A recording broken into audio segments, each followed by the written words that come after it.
Brothers of the Serpent podcast. Welcome!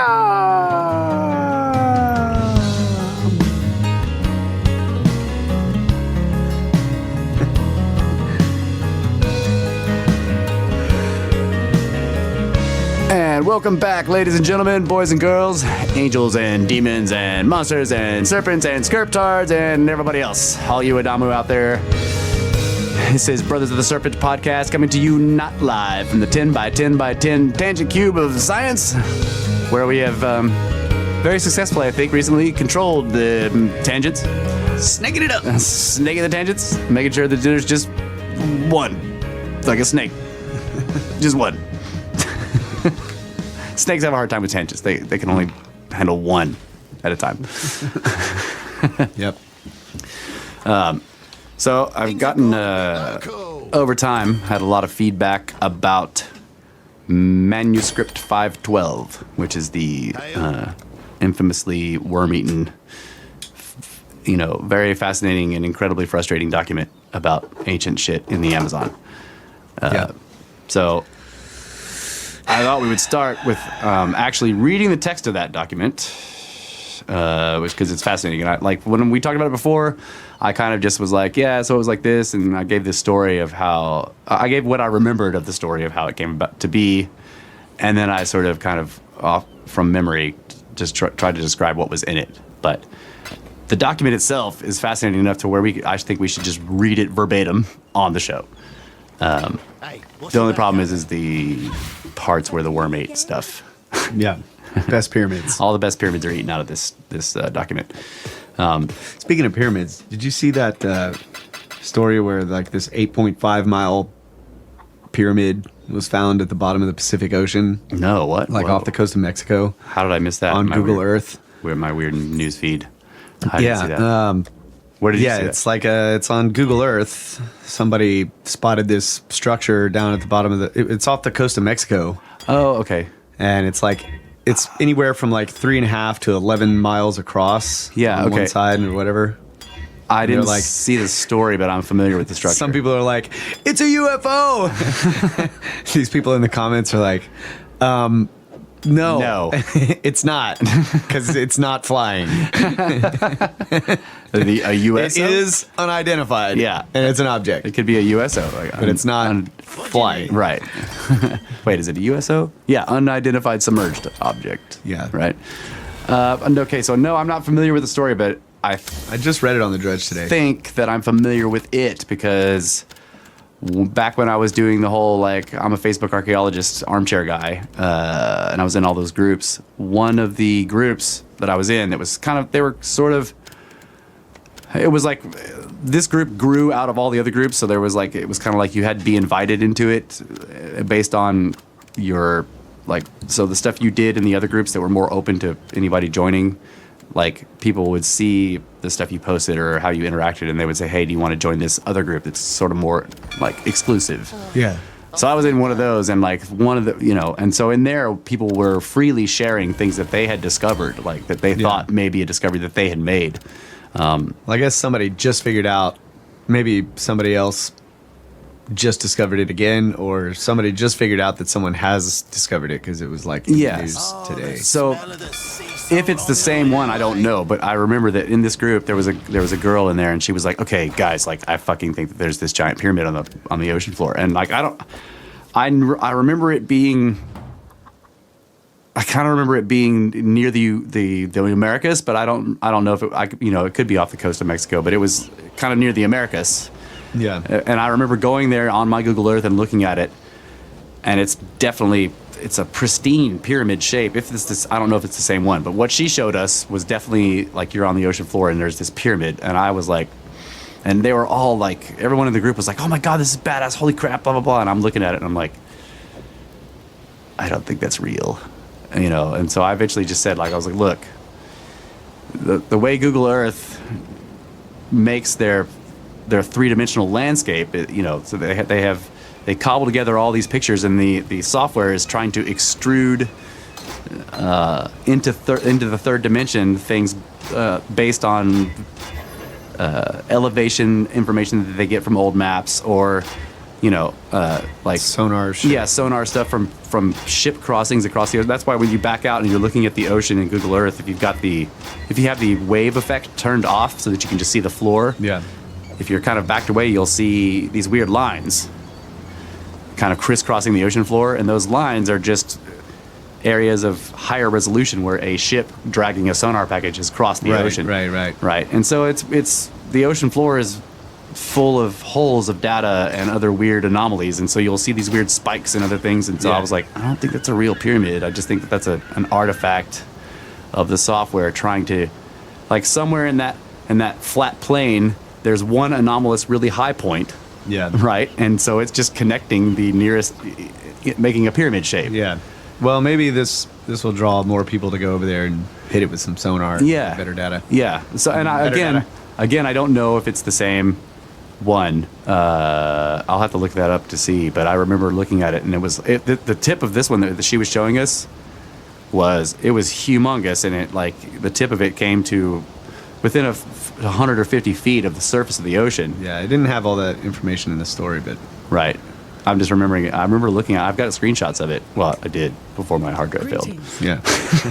Anyway, tangent, but no, that was great. I always forget. Like, you need to remind me. Like, I forget to say, like, so is there anything in the news at the beginning of the show, that we want to talk about? And that was cool. Yeah. Was there anything else? Giant pyramids. Nothing like Arctic things collapsing. Oh no, there's. Yeah, I'm sure there was, but I can't think of anything off the top of my head. Yeah. Yeah, so this 512 document, I can try reading this. So what was the setup again? I don't remember. That was a long time ago. Right, all the data's here. So like show 5. This kind of show 5 was pretty long ago. Because we're at 33. Yeah. 33. That's a good time to read this doc. So background info: in 1925. Colonel Percy Harrison Fawcett. Remember we talked about this? And you're like, yeah, that faucet's been turned off. Colonel Fawcett and his son Jack Fawcett and Raleigh Rimmelt entered the Amazon jungle to search for a lost city that, for some reason, Fawcett strangely named Z. It was to be his 9th and final expedition, as they were never seen or heard of again. It seems he based much of his belief of a lost city on an old document he found in the library archives at Rio de Janeiro in 1920. Labeled Manuscript 512, it arrived at Rio de Janeiro in 1754 and is about a Portuguese expedition into the Amazon interior in 1743. Okay, having already become intrigued with the rumors local Indians had told him about a lost city in the uncharted areas of the jungle, the information Fawcett read in this old document no doubt convinced him that they were true. Although Fawcett had... this paragraph I'm not sure about, but I'll read it anyway. Although Fawcett had great admiration for the Amazonian Indians and repeatedly refused to use force against them, even when attacked himself, he was not immune to the endemic racism of his time. He did not believe that the native Indians themselves had created this great city, but no doubt some lost European tribe, the Phoenicians or the lost tribes of Israel, had built the city before intermarrying with the Indians. He said he had seen white or fair-skinned Indians on his travels through the jungle. Now, see, that they're basically saying that because he didn't assume that the Indians had built the city, that he was basically racist. Yeah. And, usually when you talk to these people, they say, we didn't build that. Yeah. So it's actually racist to insist that they did, even though they said they didn't. You're calling them liars. Damn it. I know I've made that point on the show before, but that stuff just annoys me. Okay.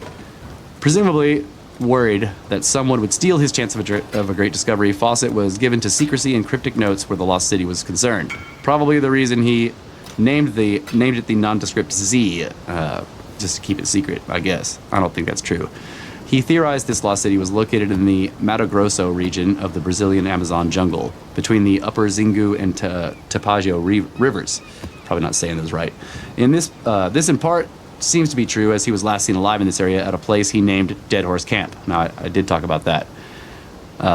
He shot a lame horse here on a previous expedition. So yeah, this was Dead Horse Camp was a place where he had gotten really far off into the jungle, and his horse had gotten sick and was, lame. I guess it had broken an ankle or a leg, and he killed it, and so he just named it that. Yeah, Dead Horse Camp. This is where I shot my horse. When he entered the jungle in May of 1925, never to be seen or heard of again, no one knows his exact heading or ultimate destination, or even if he ever discovered the lost city. After reading Manuscript 512, it is plain to see why it convinced Colonel Fawcett that a lost city did indeed exist somewhere in the Amazon. Put yourself in his frame of mind at the time after hearing stories from some of the indigenous tribes about a lost city in the jungle, and then reading this manuscript. What do you think, or would you think the same as he did? Although the manuscript describes the city in great detail, frustratingly, it does not include a specific location. Or maybe it did, but, it was eaten by the worms. Please note, due to parts of the manuscript being eaten by the copium worm, parts of the text have been lost. Okay. Fucking copium worms. Yeah, damn worm. So, so the actual contents of the manuscript itself. And it starts out with missing text because the worm basically ate a giant chunk out of the top part of the pages. I'm assuming that the pages were rolled up because it kind of looks like when you look at the image, it looks like they had been rolled up and the worm was like eating into the middle of the roll, which would have been the top part of the page, right? So it starts off with, in America, we inland, next to thee, having for 10 years journeyed in the wilds to see if we could locate the famous silver mines of the great Morebeka. Let's see, some of this is, it's all translated too, so some of the translation is weird. Of the great Morebeka, by the wickedness of a governor, was not granted letters of patent, because the governor wanted to take the silver mines for himself and the glory thereof. And he, the Morebeka, was kept prisoner in Bahia till he died, which was done to worm out of him. How interesting. To worm out of him the location of the silver mines. This account came to Rio de Janeiro in the beginning of the year 1754. After long and wearisome wanderings incited by the insatiable lust for gold, and almost lost Cordillera of mountains. Cordillera? Yeah, Cordillera mountains, so high that they drew near the ethereal region and served as a throne of the winds under the stars, their luster from afar, excited our wonder and admiration. Principally when the sun, shining upon them, turned to fires the crystals of which the rocks were composed. The view was so beautiful that none could take their eyes from the reflections. It began to rain before we came near enough to take note of these crystalline marvels, and we saw above, the spectacle was bare and sterile rocks. The waters precipitated themselves from the heights, foaming white like snow, struck and turned to fire by the rays of the sun like thunderbolts. Delighted by the pleasing vistas of that blended, shone and glistened of the waters and the tranquility of the day or weather, we determined to investigate these prodigious marvels of nature, spread out before us at the foot of the mountains, without hindrance of forests or rivers that would make it difficult for us to cross them. But when we walked round the foot of the Cordillera, we found no open way or pass into the recesses of these Alps and Pyrenees of Brazil.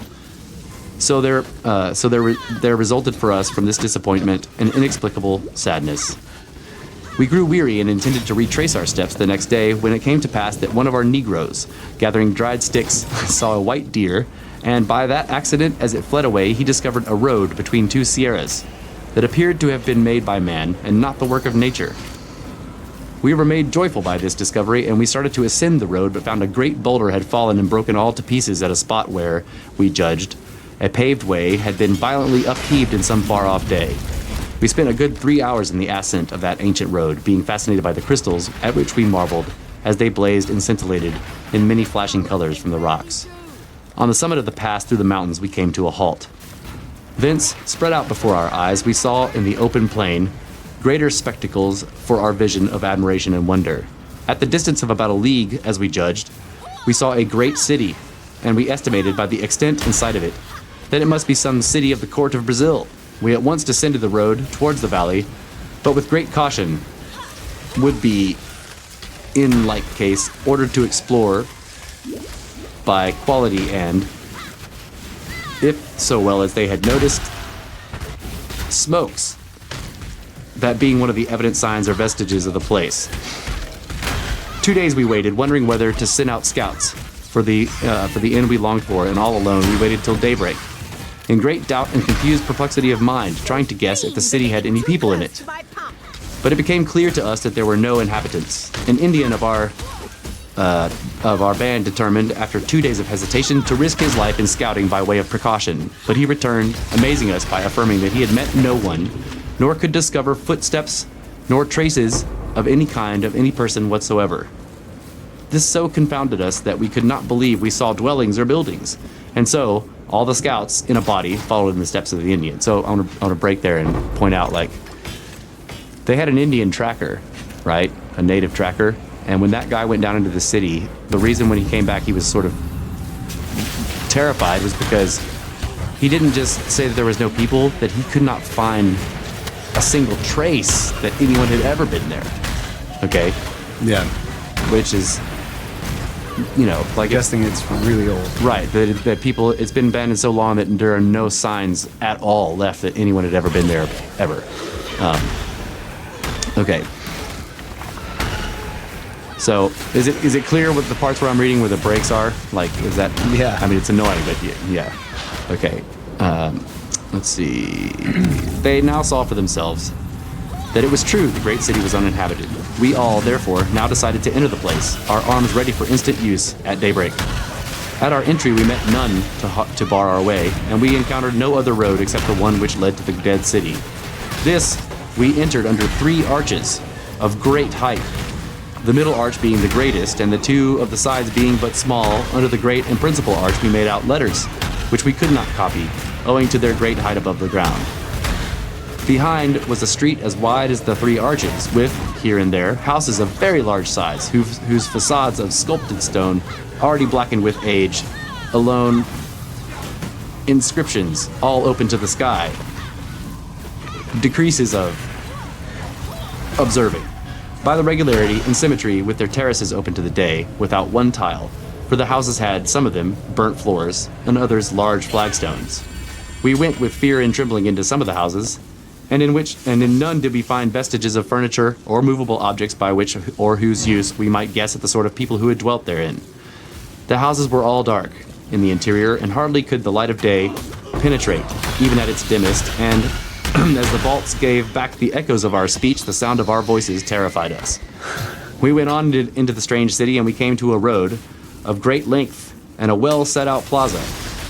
Besides, in it and in the middle of the plaza, a column of black stone of extraordinary grandeur, on whose summit was a statue of a man with a hand on the left hip and right arm outstretched, pointing with the index finger to the North Pole. And each corner of said plaza is an obelisk like those among the Romans or the Egyptians, but now badly damaged and cleft as if by thunderbolts. Wow. On the right side of the plaza is a superb building, as it were the principal townhouse of some great lord of the land. There is a great hall at the entrance, but still being awed and afraid, not all of us entered the house, being so many and to form some. And we encountered a massive extraordinary... It was difficult for him to lift. The bats were so numerous that they fluttered in swarms round the faces of our people and made so much noise that it was astonishing. Above the principal portico of the street is a figure in half relief, cut out of the same stone, and naked from the waist upward, crowned with a laurel, representing a person of youthful years without beard, with a girdle round him, an undergarment, and open at the front of the waist. Underneath the shield of this figure were certain characters now badly defaced by time, but we made out the following, and then they have this. Hello. There's a graphic that's representing these characters, and I'll put all these in the show notes. There's a whole list of various interesting characters that were some kind of script that they were seeing in this city. You see them? They copied down. So that was marked underneath this statue. Okay. On the left side of the plaza is another totally ruined building, and the vestiges remaining well show that it was a temple, because of the still standing side of its magnificent facade and certain naves of stone standing entire. It covers much ground, and in the ruined halls are seen works of beauty, with other statues of portraits inlaid in the stone, with crosses of various shapes, curves, arches, and many other figures that would take too long to describe here. Beyond this building, a great part of the city lies completely in ruins and buried under great masses of earth and frightful crevasses in the ground. And in all this expanse of utter desolation, there is seen no grass, no herb, no tree or plant produced by nature, but only mountainous heaps of stone, some raw, others worked and carved, whereby we understood because again, among corpses that, and part of this unhappy and overthrown perhaps by some earthquake. Opposite this plaza, there runs a very swiftly and most deep and wide river with spacious banks that were very pleasing to the eye. It was 11 to 12 fathoms in width, without reckoning the windings, clear and bared at its banks of groves, as of trees and of trunks that are often brought down in floods. We sounded its depths and found the deepest parts to be 15 or 16 fathoms. The country beyond consists wholly of very green and flourishing fields, and so blooming with a variety of flowers that it seemed as if nature, more attentive to these parts, had laid herself out to create the most beautiful gardens of flora. We gazed too in admiration and astonishment at certain lakes covered with wild rice plants, from which we profited, and also at the innumerable flocks of geese that bred in these fertile plains, but it would have been difficult to sound their depths with the hand in the absence of a sounding rod. 3 days we journeyed down the river, and we stumbled upon a cataract of such roaring noise and commotion of foaming waters that we supposed the mouths of the much talked of Nile could not have made more trouble or booming, or offered more resistance to our further progress. Afterwards, the river spreads out so much from this cascade that it appears to be a great ocean. It is full of peninsulas, covered with green grass and groves of trees here and there that make pleasing. Here we find, for want of it, the variety of game, Greetings. many created beings without hunters to hunt or chase them. On the eastern side of the cataract we found various subterranean hollows and frightful holes, and made trial of their depths with many ropes, but after many attempts we were never able to plumb them. We found besides certain broken stones and lying on the surface of the ground thrown down, bars of silver that may have been extracted from the mines abandoned at the time. Holy shit. Among these caverns, we saw some covered with a great flagstone, with the following figures cut into it that suggest a great mystery. They are as follows. And I'm showing Kyle the symbols right here that he copied off these doors that are apparently in the mine walls. That reminds me of Joseph Smith, like going up on the mountain and there's like a stone covering the chamber that has like all that other shit in it. Yeah. Over the portico of the temple, we saw besides the following forms, and that's what they saw over the temple. Yeah. Distant, a cannon shot from the abandoned city is a building like a country house with a frontage of 250 feet. It is approached by a great portico from which a stairway built with a door communicating with the said great chamber. Each room has its water spout or fountain, which water meets in the exterior courtyard. Colonnades in the squared and fashioned by hand, overhung with the characters following. And then there's more characters. Thence, leaving that marble, we went down to the banks of the river to see whether we could find gold. And without difficulty we saw on the surface of the soil a fine trail promising great riches, as well of gold as of silver. We marveled that this place had been abandoned by those who had formerly inhabited it. For with all of our careful investigations and great diligence, we had met no person in this wilderness who might tell us of this deplorable marvel of an abandoned city, whose ruins, statues, and grandeur attested its former populousness, its wealth, its flourishing in the centuries past, whereas today it is inhabited by swallows, bats, rats, and foxes that, fed upon the innumerable swarms of hen and geese, have become bigger than a pointer dog. The rats have tails so short that they leap like fleas and do not run or walk as they do in other places. At this place, the band separated and one company joined by others journeyed forward, and after 9 days long marching saw at a distance on the bank of a great bay, into which the river spreads, a canoe with some white persons, with long flowing black hair, dressed like Europeans. Yeah, so Fawcett's not a racist. A gunshot. Like he's reading this from a French or what? Who? Yeah, Portuguese. Yeah, Portuguese. Yeah. A gunshot fired as a signal for they had escaped. They had shaggy and wild. Their hair is plaited and they wear clothes. One of our company, named Antonio, found in the ruins of a house a piece of gold money of spherical shape, greater than our Brazilian coin of 640 reis. On one side was an image or figure of a kneeling youth, on the other, a bow, a crown, and an arrow, of which coins we doubted not to have found many in the abandoned city, since it was overthrown by an earthquake which gave no time. So sudden was its onset to take away precious objects, but it needs a very powerful arm to turn over the rubbish accumulated in so many long years, as we saw. This news is sent to you, Your Honor, from the interior of the province of Bahia, and from the rivers of Paraacu and Una, and assuring you that we shall give information to no person whatsoever, for we judge the villages are empty of people and boat owners. But I have given to your honor the mine we have discovered, reminded of the great deal that is owed you. Supposing that from our band, one of our company went forth at this time with a different pretense, he may, with great harm to your honor, abandon his poverty and come to use these great things for his own benefit, taking care to bribe that Indian, therefore so as to spoil his purpose and lead your honor to these great treasures, etc. And that's the end. There's more. No, that's not the end. Sorry. There's more. There's a huge missing section here. Would find in the entrance flagstones, and then he's got some more characters. These strange characters were engraved on the great stones, sealing the vault of treasure that we could not open. Do you know where they're at right now? Like they're in Brazil. That's yeah, all. I know, but I mean, like they're following a river. What's the name of that river? They don't name it. Yeah. Fawcett read this and then went and did his own exploration. Yeah. So Fawcett had because I've got this map like pulled up right now that I'm looking at that is trailing Fawcett.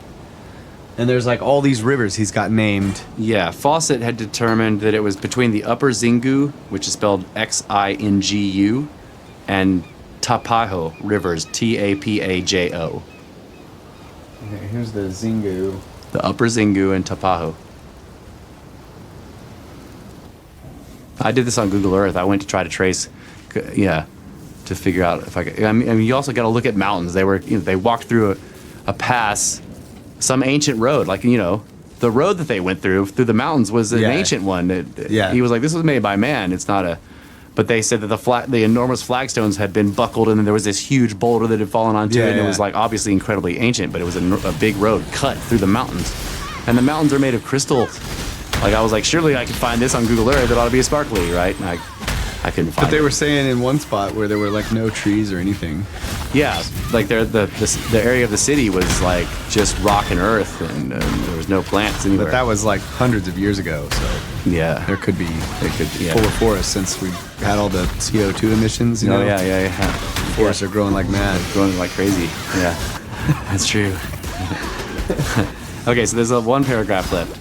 These strange characters were engraved on the great stones, sealing the vault of treasure that we could not open. This completes the fascinating manuscript by the band of Minas Gerax that inspired many explorers to search for the lost city. Okay, so this is not actually part of the text. Colonel P.H. Fawcett found that 14 out of 24 characters inscribed on the pillars and porticos recorded in the South American manuscript were identical with those that he accidentally discovered in the jungle forest of Ceylon. When he got back Where's Ceylon? That's also in Brazil, or Ceylon. Yeah, so I think that's one of the states. Ceylon, maybe is how you say it. The jungle forest of Ceylon. When he got back to civilization, he took a copy of the inscriptions to a learned Sinhalese priest, who told him that the writing was a form of Asoka, of the old Asoka Buddhists, in a cipher which only those ancient priests understood. Experts surmise that the bizarre inscriptions record the caching in a time of great dearth or famine of an immense treasure that would be thousands of years old. Fawcett was not the only explorer to act on the information in manuscript 512. Richard Burton also ventured forth into the Amazon jungle. He wrote a book about his exploration called Explorations of the Highlands of Brazil, with a full account of the gold and diamond mines. And I did talk about Burton last time we talked about this.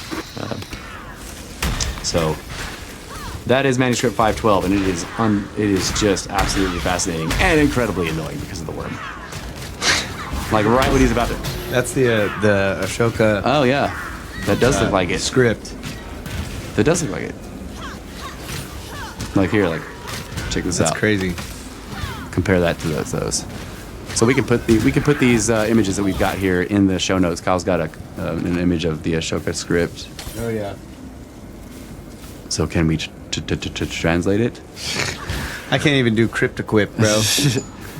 It says, no, you can't read this. Or it's like, haha, worm at your dock. This is another one of those scripts that, like the Rongo stuff, it looks like... It's little shamans? Yeah, it looks like some... Yeah, it looks like, what is it called? Freaking patterns and shit. Or, like gestures, right? Like semaphore. It's always a guy going like this. Yeah, and like that. Emoticons or whatever. Semaphore is it, yeah.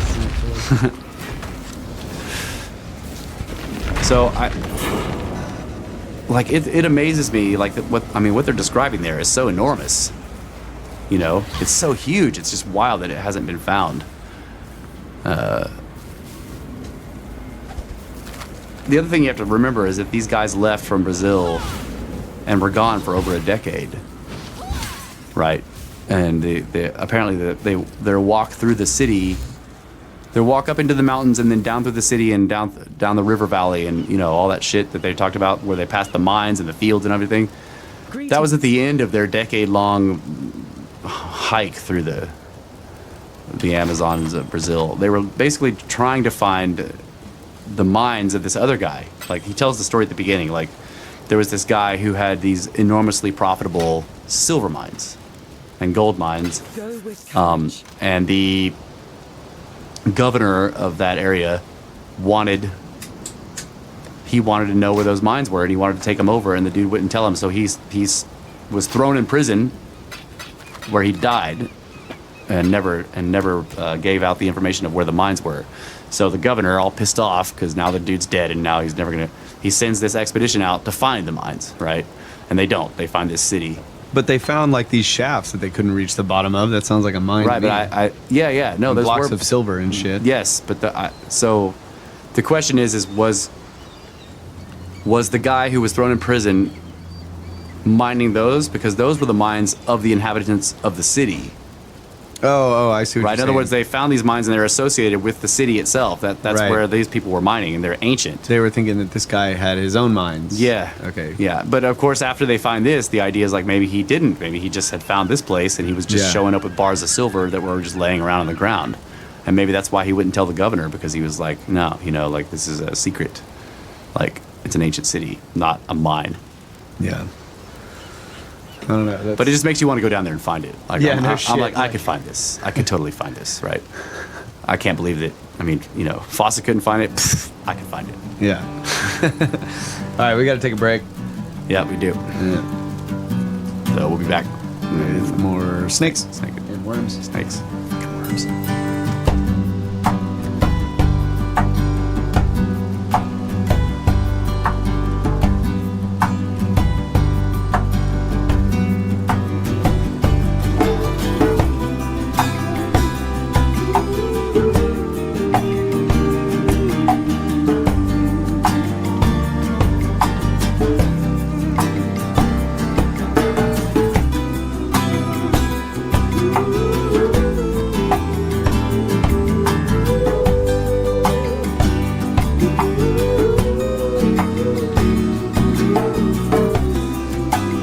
I can find that shit.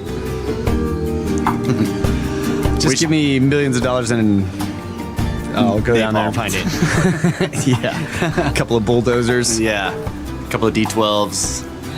Limitless conversation by two limited individuals. Welcome back to Snake Bros podcast. Snake Bros.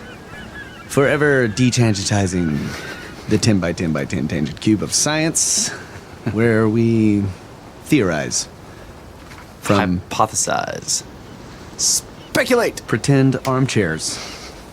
Yeah, we don't have any armchairs in here. Yep. Can't even say we're armchair researchers. Yep. Like stool and cheap swivel chair researchers.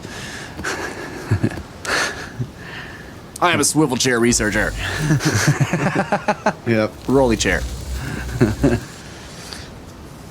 Okay, so on one of our jobs, where we were way out in the middle of nowhere, we did a lot of exploring off time, and I was hiking on above one of the streams, one of the spring-fed little creeks or whatever, on one side of the hill, and I came up on a place where there was like I'm going along beneath sort of a drop off, you know, like 5 or 6 foot high straight cliff, and you know the hills are kind of naturally terraced. Yeah. And I'm going along, and then there's all this old growth cedar, and I start noticing that suddenly the old growth cedar is to the right of me or to the left of me, and everything in between is just like little shit that's growing under the canopy, not very big. And I followed that for a while, and it was about as wide as a road, right? And then I wasn't really sure. I'm like, is this an old road? I kept going, and it was kind of in a weird place. You were like, yeah, I mean, side of a hill up above it. Yeah, it's like, why would there be a road here? I don't know, but yeah. Anyway, wasn't really sure. Kept kind of following it, and then, sure enough, there's this part where there's a ramp that goes up above the next terrace, and there are these big ass boulders that are lining the side of it, and they're all blue. You know, there's nothing white. Yeah, they've been exposed as they are, but it was like the perfect width, and it looked like it was constructed. Yeah. And it went up to the next terrace, and then I get up there, and sure enough, it's the same thing up there. Whereas down below, it turns back into all old growth, and up at the top, it's like the old growth is on the left and right, and everything between is small. And I didn't have a whole lot of time to keep following it, but I was like, I know where it is pretty much, and then tried to go back and find it, and never could find it. Never found it again. So I kind of understand, like, imagining trying to go into the Amazon, the entire Amazon, to find some place that somebody wrote about hundreds of years ago would just be like a daunting task. I couldn't even find the fucking place that I had already, you know, it's in this relatively small compared to the Amazon area of land, and I knew what stream it was on, and I still couldn't find it. And you had been there before. This would not be like we were going back because we had found it once.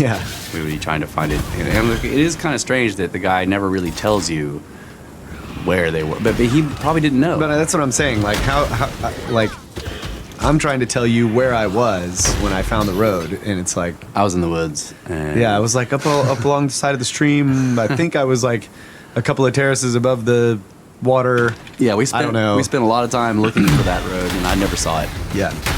So it's hard to tell someone where you are when you're in the middle of the fucking woods. So I was in the woods. And you have no GPS data because of the canopy above you. You have no cell service. You have, you know. And of course, back then, they didn't have any of that technology. So so they could have been doing like Sextant Dead Reckoning or something. You know, like, I guess not. But I think they were lost. But it would be hard if you can't see the sky. I mean, how the fuck do you do that? They could see the sky when they were in that mountain pass, I'm sure. But still, like, you could kind of tell that they were at the find of the city, and then everything else past it was sort of the end of their expedition. They had already been out there for a decade. At that point, they were trying to get back, and they were lost. Right. But another thing is, like, if you're moving east to west, and you're on foot, and you're going up and over hills and rocks and boulders and shit, and even if you do have a timepiece that's like telling time, you can't move at a constant speed. Right.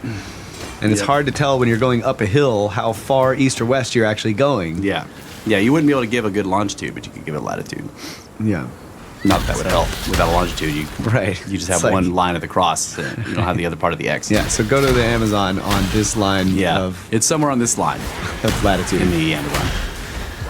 Just get on that line. And if you get on that line, you can't stay on it. You have to go around shit. Not without a D12. And dynamite. And lots of dynamite. When I was looking for this on Google Earth, I thought surely, like, these crystalline mountains should be, you know, I mean, I should be able to look down there and see. I may not see them being crystal, but I should be able to see that there's sparklies in there, because I've seen that before. I mean, they're saying there's no trees there, but like I was pointing out, that's hundreds of years old. So, like in our area, you know, I've heard from some of the older people that, you know, way back in their father or grandfather's childhood, the cedar trees weren't nearly, there weren't nearly as many of them. It was more oak and pasture and grass, whatever, and the cedars were like all in the ravines and stuff. But now it's everywhere. After 100 years or so, it's like spread all over the fucking place. So, like they could have found this place when, you know, let's say it was 20 years after some major forest fire went through there and just like took out tons of large trees, and so there was no canopy. And the new growth hadn't happened. You know, hadn't gotten big yet or whatever. 200 years. It's possible, because he did talk about how some of the buildings look burnt. even though they were made of stone. And that seems weird if it's really ancient, that all signs of burning should have been gone. Yeah, unless it was the forest that burned around it. Around it and left soot everywhere, yeah. But still, like, 300 years later, or 200 or 300 years later, you're looking at Google Earth and it's just all forest. There's no... Well, and the worms ate the best pyramids. Like, I'm like, these obelisks in this big square, like if there was this enormous town like square with flagstones, Yeah, but remember that shit in Guatemala? Like, the tree, like, there's this freaking massive pyramid-type structure thing sitting, but... It looks like a hill, and it's underneath the trees. But the trees are so freaking huge, and their canopy reaches way out and just completely covers it. Yeah. Like, there's no looking at it from Google Earth. Yeah. It's just... Hello. You need LiDAR. Mm-hmm. Because it can see through the trees. Yeah, until they come out with Google LiDAR. Yeah, Google LiDAR. That would be great. Man. Lasers from space. That's right. Mapping the planet from space with lasers.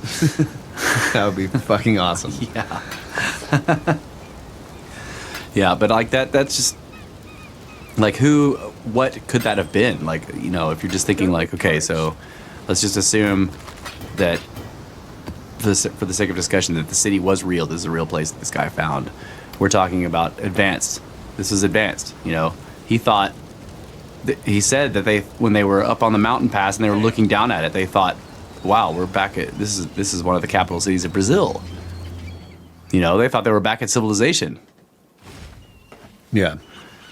So like and the size of the buildings they were describing, they're enormous.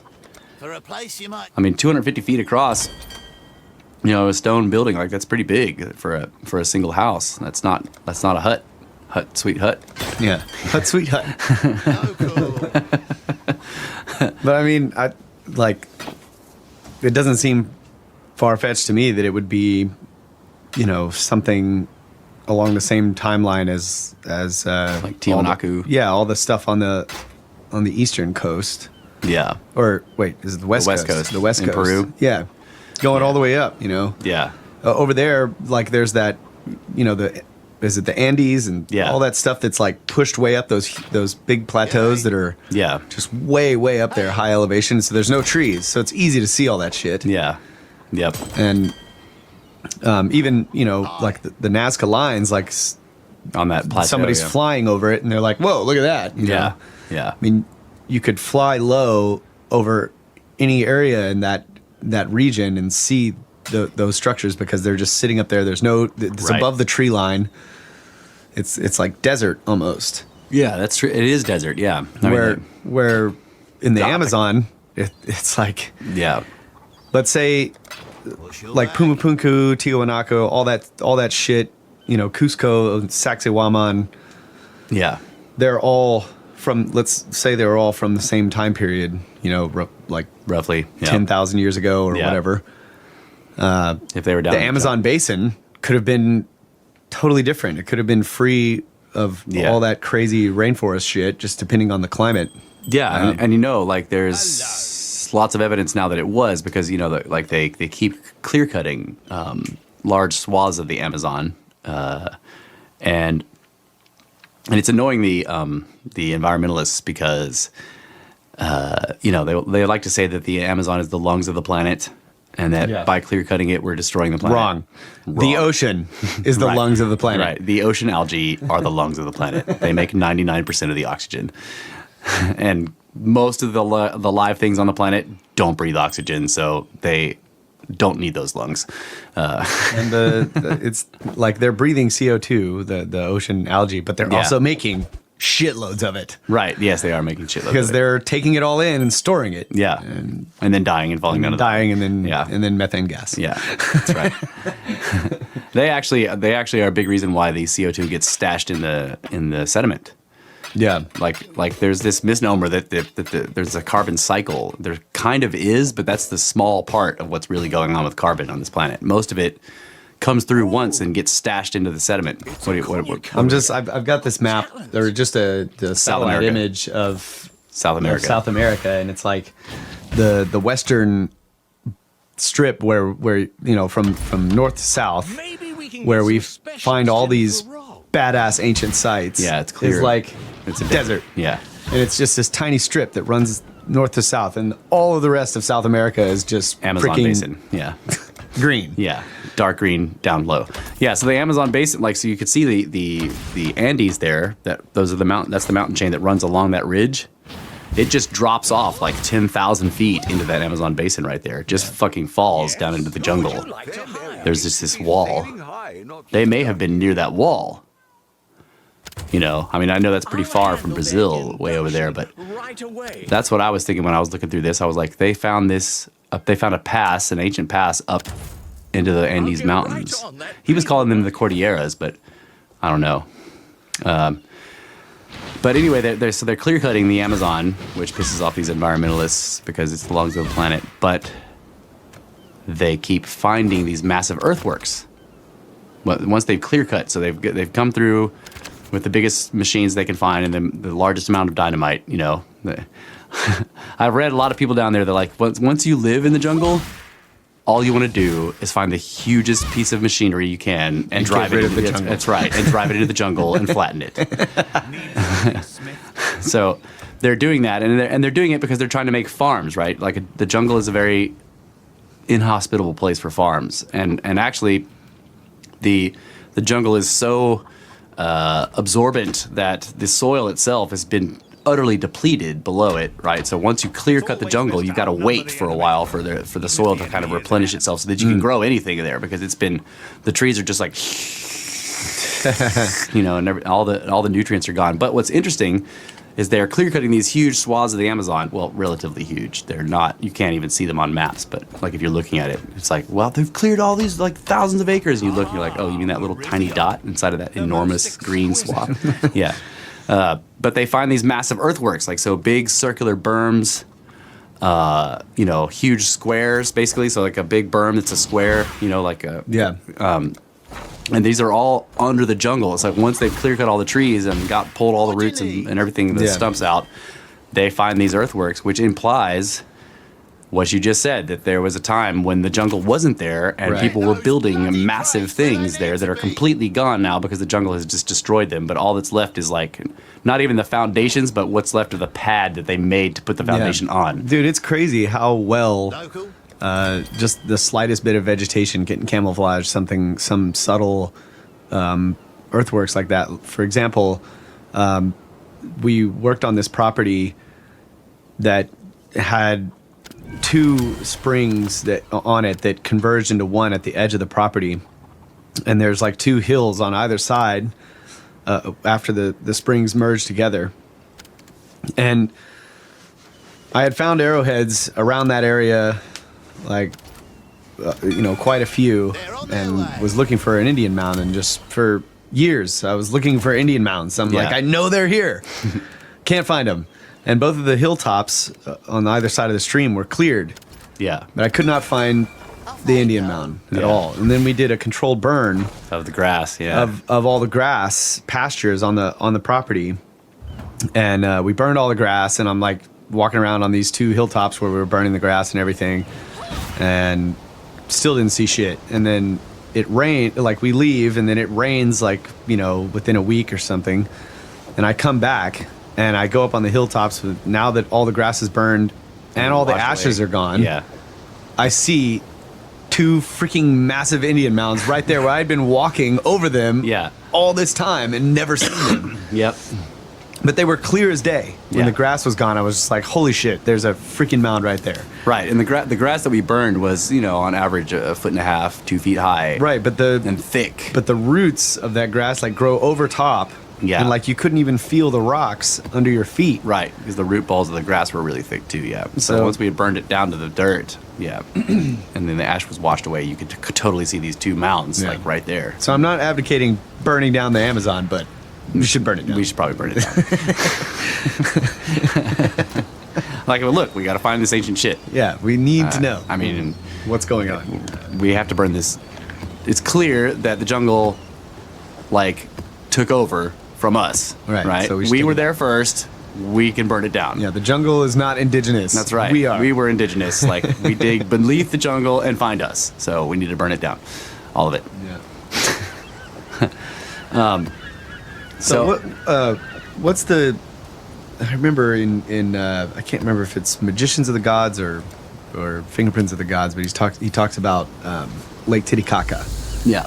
And how there's like this whole thing where everybody's like, oh, this city is like only this old, yet there's like a high water mark on the lake. That's Tiwanaku, yeah. Yeah, that's like the high water mark is tilted. Yeah, 30 degrees. Like you can see that the lake used to be like this, and now it's like that or whatever, and like that. That also goes together with the weird information about Titicaca that it's the only place in the world where there is a quote-unquote freshwater seahorse animal.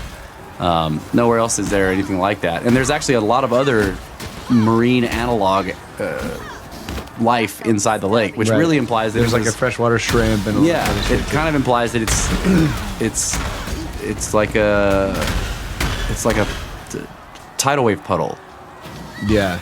Like, the ocean actually erupted, as in IRRU, erupted, massive wave washes over the area and like leaves this enormous puddle of salt water with all this life in it.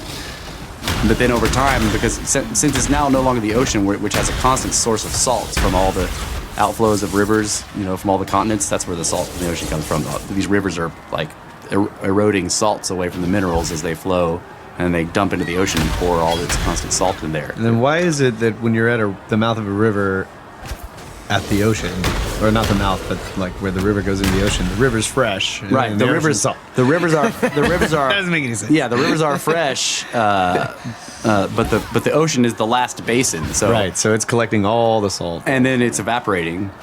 Yeah, that's true. Yeah. So over time, the rivers are constantly adding the salt content of the ocean. So right, they're fresh, sort of. They're a brine, but they're real low. But they're constantly dumping in, and once it's in the ocean, that's it. It doesn't go anywhere. Yeah. So yeah. But so the same thing happens if you put seawater into a big pool and then you've disconnected it from the ocean. Over time, that salt will like. Well, it's going to get rainfall, which is fresh as well. Yeah, but the salt will precipitate out of the ocean and form on the floor or whatever, and join the minerals down there, and eventually it will become fresh water, which it is now. But yeah, so and it looks like it's been drying up for 10,000 years, really, because you see all these shorelines and some of them are tilted in different ways. Like it's been drying up over time. It's getting smaller and smaller. Like Titicaca used to be right at Tiwanaku. But are all the buildings tilted? The buildings? Yeah. Well, like Tiwanaku, you can't even tell because it's been.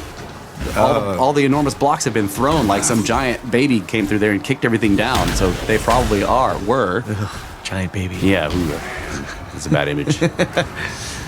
Okay, so because that was one thing that I wasn't really getting. It's like how could it be tilted? Here's this high water mark that's tilted, and this ancient city is supposed to be where that high water mark was because it was like the city has like docks and everything. Yeah.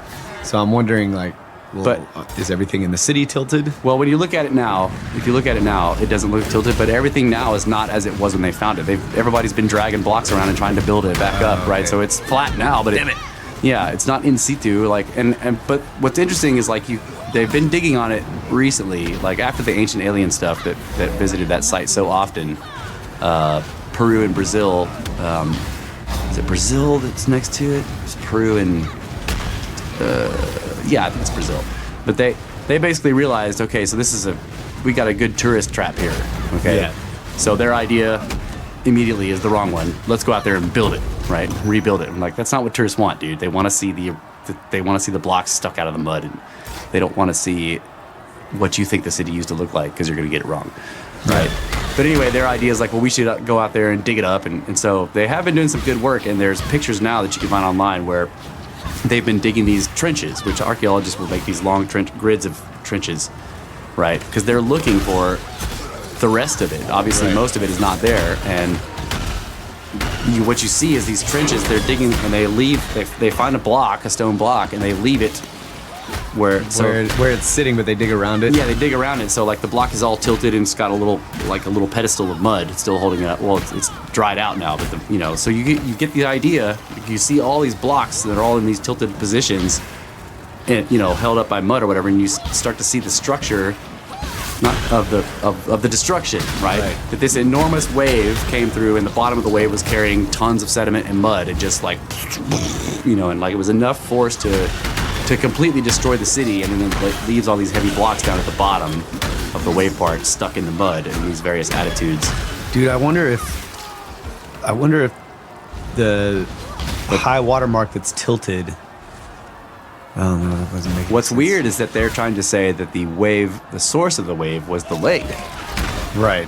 I'm just like, I think that was the second one. Like, coming back. It comes from the ocean and it goes all the way up, and then it comes back across him. But they think it's from the lake because the ocean would have to go so high. 10,000. Yeah, because Titicaca is at 11,000 something feet. It's above the tree line. I mean, you can't. Dude. That's another thing about Tiwanaku is that like it's hard to explain as a city because at 11,000 something feet, You can't grow anything. you can't grow any food there.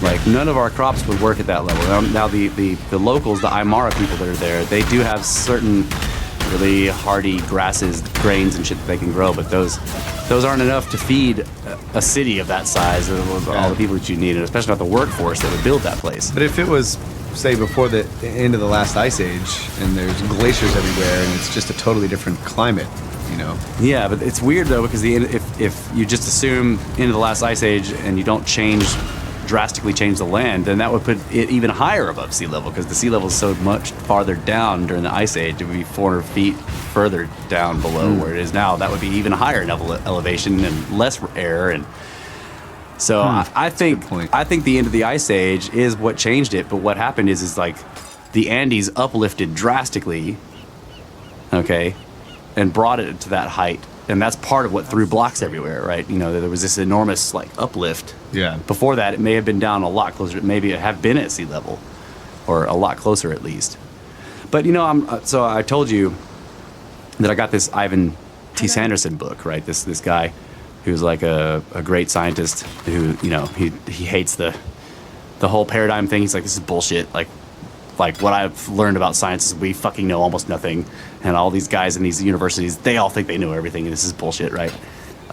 He gives all this data in here about enormous tidal waves caused by impacts, and I thought I had researched this thoroughly, but like the shit that he's saying, I'm like, holy crap! Like he talks about in New Jersey and Connecticut and up in that area, there's this enormous pine barren area, okay, and I knew about the pine barrens, but he was like. He had some friends, and he was like, "These are younger people or whatever, but they're very observant and like, he's like, I think they're really smart." But they went on a rafting or canoeing or whatever trip through this river, the Pine Barrens, and they took all these photographs and they showed me a bunch of them, and they were saying, "What is this?" And he's like, "I'm looking at it, and it's just hundreds of thousands of stumps, cedar stumps." Of trees that were 6 feet across that have been broken off at the stump level, okay? Right? He's like, what could cause that? Like what? But they're fossil. They're like. No, they're like he says that like during extreme periods, like periods of very low water, like they'll start to stick up out of the water. Right, but they're still wooden? Yeah, they're still in the. So they're not like petrified or anything. No, not but they're preserved. They're cedar, like they last forever, especially if you put them down in the.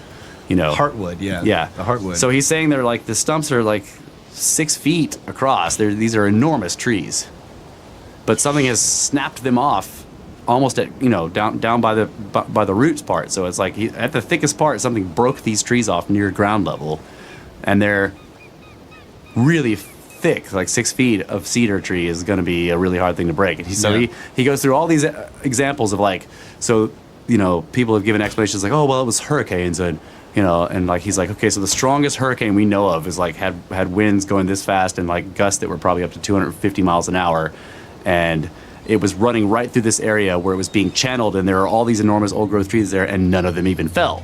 Okay, they did not fall. They broke branches and stuff like that, but they didn't not fall over, much less break off at the stump level. Yeah. Right. So he goes through all that, and he basically ends up saying, so the only thing that can really cause this is an impact of something in the ocean nearby that would send an enormous tidal wave inland, right? Yeah. Carrying all this crap near the bottom where the trees are going to be hit by it. And he went to talk to one of his one of his friends, who's a scientist or whatever, who studies this kind of stuff, like he studies deep ocean impact things or whatever, and that guy straight up tells him like, yeah, so the impact of an asteroid body coming in, it's 18,000 kilometers, an hour, like they would be, like that's not a comet. Those are way faster. So an asteroid coming in at 18,000, 20,000 kilometers an hour, that was like, I think he said a mile across, or a kilometer across, whatever. If it hit out here in this deep part of the Atlantic, it would make tidal waves that are 20,000 feet. Jesus. The initial wave, when it first hit, that first wave is going to be 20,000 feet tall. He said by the time it reaches land, it's going to be a lot smaller, like 2,000 feet. I'm like, okay, that's still really huge. 2,000 feet. So yeah, Ivan's like, yeah, so that would break all these trees off. And what was interesting is he was also pointing out, so in this same area, there is a singular kind of industry for roof shingles that they dig out of the ground, right? He's like, it's weird, like they mine these shingles.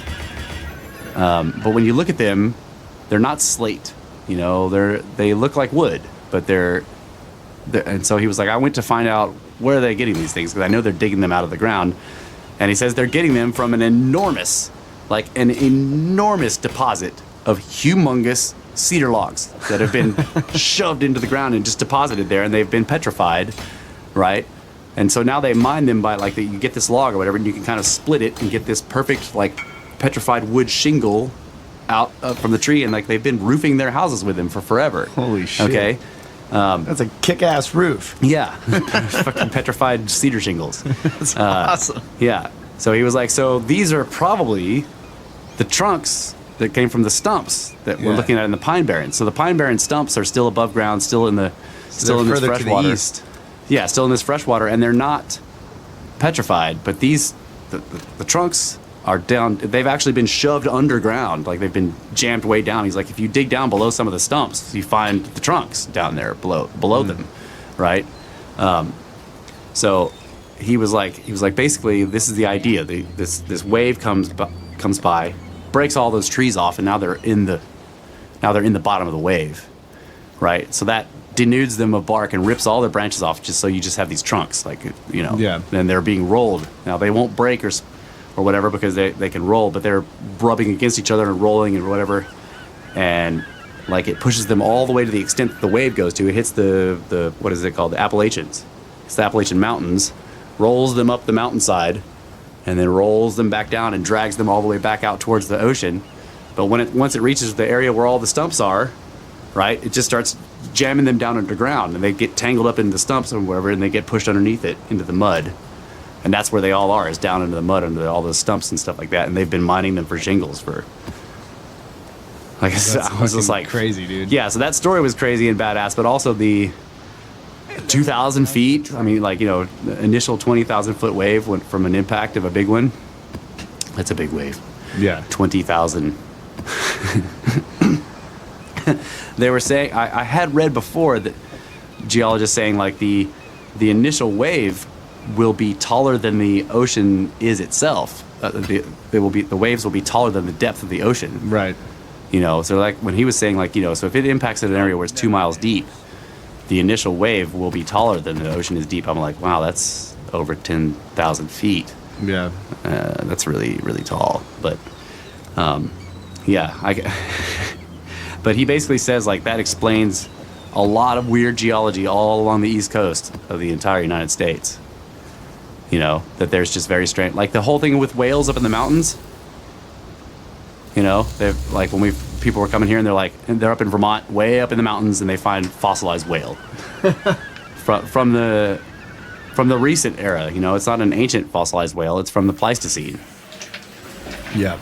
And like, then there's all the whales that were in the So you think like those, they find those like massive oyster shells and shit, like up at the very, very tops of these mountain tops. Yeah. They're not so much like there's sediment there. Yeah, but it's also, you think it's thrown up there by like massive tidal waves as opposed to it used to be the bottom of the ocean? Yeah, well, I mean, like, it's probably both, but I think that for the most part, okay, first of all, you have to... Because they're like, well, the ocean wasn't that high. That was pushed up. Right. And it's like, yeah, okay. But So two things I think is happening there where they're wrong. One is that they think mountains are incredibly old. I don't anymore. I think that they're relatively new. Okay? yeah, or at least some of them. Yeah, these catastrophes shape the planet very quickly, and then all the shaping stops except for small stuff for 10,000 years, and then another massive reshaping happens, and all these mountains fall and disappear and get subducted, and other ones appear and everything, and then it stops and freezes, and then there's uniformitarianism for 10,000 years, whatever. Yeah. So I think that most mountain chains, some of them may not be, but most mountain chains are relatively new. And there have been those erosion studies where they try to figure out, what we know these rates of erosion that these mountains undergo. Yeah, we're 2 minutes over, so we'll stop here in a bit. But they know that you can study the rates of erosion that the mountains undergo based on how much stuff is coming off them from the rivers. And you can sort of calculate the mass of the mountain, and so if this is the amount of outflow, how long would it take before these mountains are gone? And it's not very long. It's not long at all, right? And they found out that the rate that they think mountains grow is too slow fast enough to push them up against the rate of erosion. So mountains would not exist at all if uniformitarians were correct. It would just be flat, right? So those mountains are new and young, and they have to be because, look at the Rockies. They're still sharp. Yeah. They obviously haven't been there long enough to get all their jagged edges sort of worn smooth, right? They're Right. fucking sharp and stuff. Like those are young mountains. So I think that yes, most of the sediments up in the high mountains are from enormous waves because those mountains were never underwater because when last time this area was underwater, which it probably was, there weren't those mountains here because they just got made. You see what I'm saying? Yeah, I gotcha. Yeah. All right, so we'll take a break with that and come back for the second hour. Snakes! Snake Bros.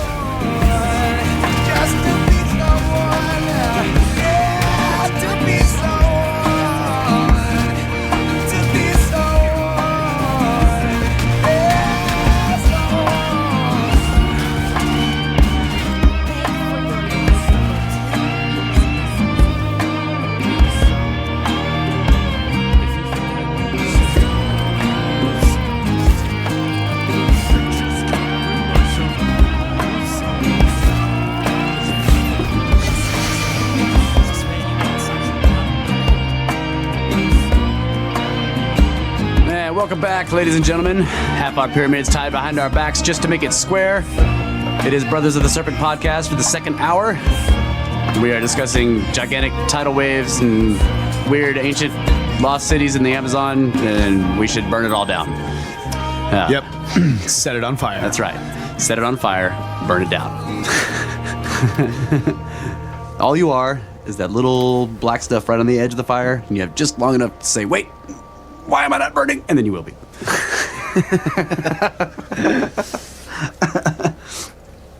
Because everything that is in the universe that is important is either exploding or on fire. Yep. Yeah, so I was mentioning the whales, and I've always been fascinated by this little fact that in the southern states, think the line of states between Texas and Georgia, right? All the farmland there, just all that flat farmland, all the rich, all the soil, the farmers there kept running into whale bones with their plows. And there were so many whale bones that they built fences out of the ribs of the whale bones. Man, I bet those are some badass looking fences. Yeah, I bet they were badass too. But think about that. There were so many of the whale bones in the fields out there that they had to fucking, they piling them up and shit, and they started building fences out of them like they do with the cedar out here. Yeah. You roll up to that fence and you're like, I don't think we should cross this. Yes. That looks spiked and bones. Obviously, somebody really evil lives on the other side of that fence. That's right. Throw something over it and run. Right. That's right. Set it on fire and run. So kind of keeping on with this ancient weird stuff, anomalous things. I've got this same list, and I've read from it before. I read from the artifacts, the out of place artifacts, and I read from the out of place bones. But this is in the middle of the list, and I couldn't find it before when I was reading this. But this is the out of place footprints, right? There's lots of great fossilized footprints in this list here. And interestingly enough, this is another interest of mine, like names that are appropriate, right, for the people's jobs. It starts with one of those guys. In 1884, Earl Flint, a geologist, representing the Peabody Museum and Harvard University, discovered in a rock quarry near Managua, Nicaragua, on the shores of Lake Gilva, a layer containing fossilized human tracks, 16 to 24 feet below the surface. Flint described the tracks in these words written in 1884. The footprints are from 1/2 to 3 inches in depth and none exceed 18 inches. Some of the impressions are nearly closed, the soft surface falling back into the impression, and a crevice about 2 inches in width is all one sees. And my first glance at some parallel to one less deep gave me an idea that the owner of the latter was using a stave to assist him in walking. In some, the substance flowed outward, leaving a ridge around it. Seen in one secured for the museum, the stride is variable, owing to the size of the person and the changing nature of the surface passed over. The longest one uncovered was 17 inches, length of foot was 10 inches, and width 4 inches. Feet arched, steps in a right line, measured from center of heel to center of great toe over 3 steps. The people making them were going both ways in a direction consonant to that of the present lakeshore, east and west, more or less. Among these and others in nearby sites, Flint found examples of both barefoot and well-defined sandaled foot impressions. All were geologically dated as being over 200,000 years of age. Supposedly, at this remote time, man was nothing more than a naked, hairy creature, capable of chipping a few flints and just beginning to overcome his fear of fire. And making some flaps. That's right. In sharp contrast, the Nicaragua find reveals the intelligent use of walking sticks, the wearing of sandals that appear to have been best designed for both comfort and protection. We are confronted here with not just the footprint of a half-beast, but rather the footprint of a civilized being. Obviously, the next step after butt flaps is foot flops. That's right. Butt flaps and flip flops. Foot flops. Foot flops. Butt flops and foot flaps. 2 years earlier, in the summer of 1882, inmates working in the quarry at the state prison near Carson City, Nevada, brought to light a layer of sandstone covered with fossilized animal tracks, among them a number having belonged to the extinct mammoth. What caused considerable scientific consternation, however, was the fact that several human tracks were also found. The tracks were in 6 series, each with alternate right and left tracks. The stride was from 2.5 to over 3 feet, and the individual prints were from 18 to 20 inches in length. Giants. Shaq. Shaq. The straddle, the distance between the lines of left and right prints, was 18 to 19 inches. Sorry about that. Whoops. Geologist Joseph Leconte read a paper on the investigation done in the Carson City tracks to the California Academy of Science on August 27, 1882, and attempted to explain them as the marks left by an extinct giant sloth that lived during the late Pliocene over 2 million years ago. But sloths, in order to walk upright on only 2 feet, as the fossil tracks indicate, would have had to use their tails as a balance, and there were no tail grooves in the sandstone. Not only this, but a comparison between the Carson City tracks and known sloth impressions showed several dissimilarities. The sloth's prints have marked toe protuberances as well as definite claw marks. The Carson City tracks had neither. The Carson City tracks, in fact, showed signs that their maker had worn some type of sandal or foot protection, very definitely not the habit of an animal. The May 25th, 1969 issue of the Tulsa Sunday World carried the story of a curious fossil find made on the hilltop overlooking the eastern part of Tulsa, Oklahoma. The find was made by Troy Johnson, a field geologist of 13 years' experience, and though he showed plaster casts of his discovery to several experts, each and every one refused to accept it or its implications. Johnson had unearthed a sandstone strata filled with fossil tracks, many 5-toed and distinctly human. The fact that a number of examples of these were overlaid by the tracks of now extinct creatures demonstrated that the man tracks could not have been of recent origin, but dated back to between 3 and 5 million years. Yeah, if the dating of those extinct creatures is correct. Right. Or the geological period is correct. Right. No matter how you look at it, though, they're wrong, which right. They can't take it. One remarkable man track was reported in the Soviet Journal, number 8, 1961. In 1959, a joint Russian-Chinese paleontological expedition under the direction of Dr. Chu Ming Chen. His name should have been, well, let's see. Too many chins is basically... Chu Ming Chen. Yeah, too many chins. It should be Chu Walk Win. Right? These footprints. Chu Walk Win. Discovered in the Gobi Desert of Central Asia, the fossilized print of a shoe with a ribbed sole. The find appears in sandstone dated at 15 million years. Members of the expedition who carefully examined the shoe print were quick to recognize that it was not the footprint of any animal, for the ribbing was too straight and regular to be of natural origin. Even more recent examples of foot and shoe prints were brought to light in the 1970s in the Carrizo Valley in northwest Oklahoma. The prints occur in both the Morrison Formation and the Dakota Sandstone, over 100 million years old. The barefoot marks are somewhat eroded, but show evidence of definite pressure ridges. Some are in very close proximity to dinosaur tracks. The shoe prints are more clearly defined and reveal their wearers to have been above normal size, with the imprints averaging 20 inches long and 8 inches across the ball of the foot. Jeez. Probably the most publicized man tracks. Snowshoes. Yes, snowshoes. Probably the most publicized man tracks are those found along the Paluxy River near Glen Rose, Texas. They were first observed in 1908, after a flood washed away a portion of shore ledging, exposing geologic levels of the Glen Rose Formation, the Paluxy Formation, and the Twin Mountain Formation of the Trinity Group, all dated to the early Cretaceous, between 120 and 130 million years. Interestingly, these same rock types occur at Bandera, not far from San Antonio, and there, too, human prints have been found and documented. On the Paluxy, serious research into the mystery of the fossil prints did not begin until 1938, when Roland T. Bird of the Department of Vertebrate Paleontology of the American Museum of Natural History in New York removed a trail of brontosaurus tracks that were alongside a series of what his eyes beheld with the official position, but admitted in the May 1939 issue of Natural History, no man ever existed in the age of reptiles, although those tracks are perfect in every detail. Like, that is just, you know, the denial there. Like, look, no man ever existed in the age of reptiles, although those footprints over there are perfect in every detail to be a man track. But they're not, because they can't be. Right. Bird could only conclude that the prints he saw were those of some extinct ape. But this explanation was most unsatisfactory, since according to evolutionary theory, apes were not to appear for another 100 million years after the epoch of the Brontosaurus, and mammals were not to appear for a long time after that, too.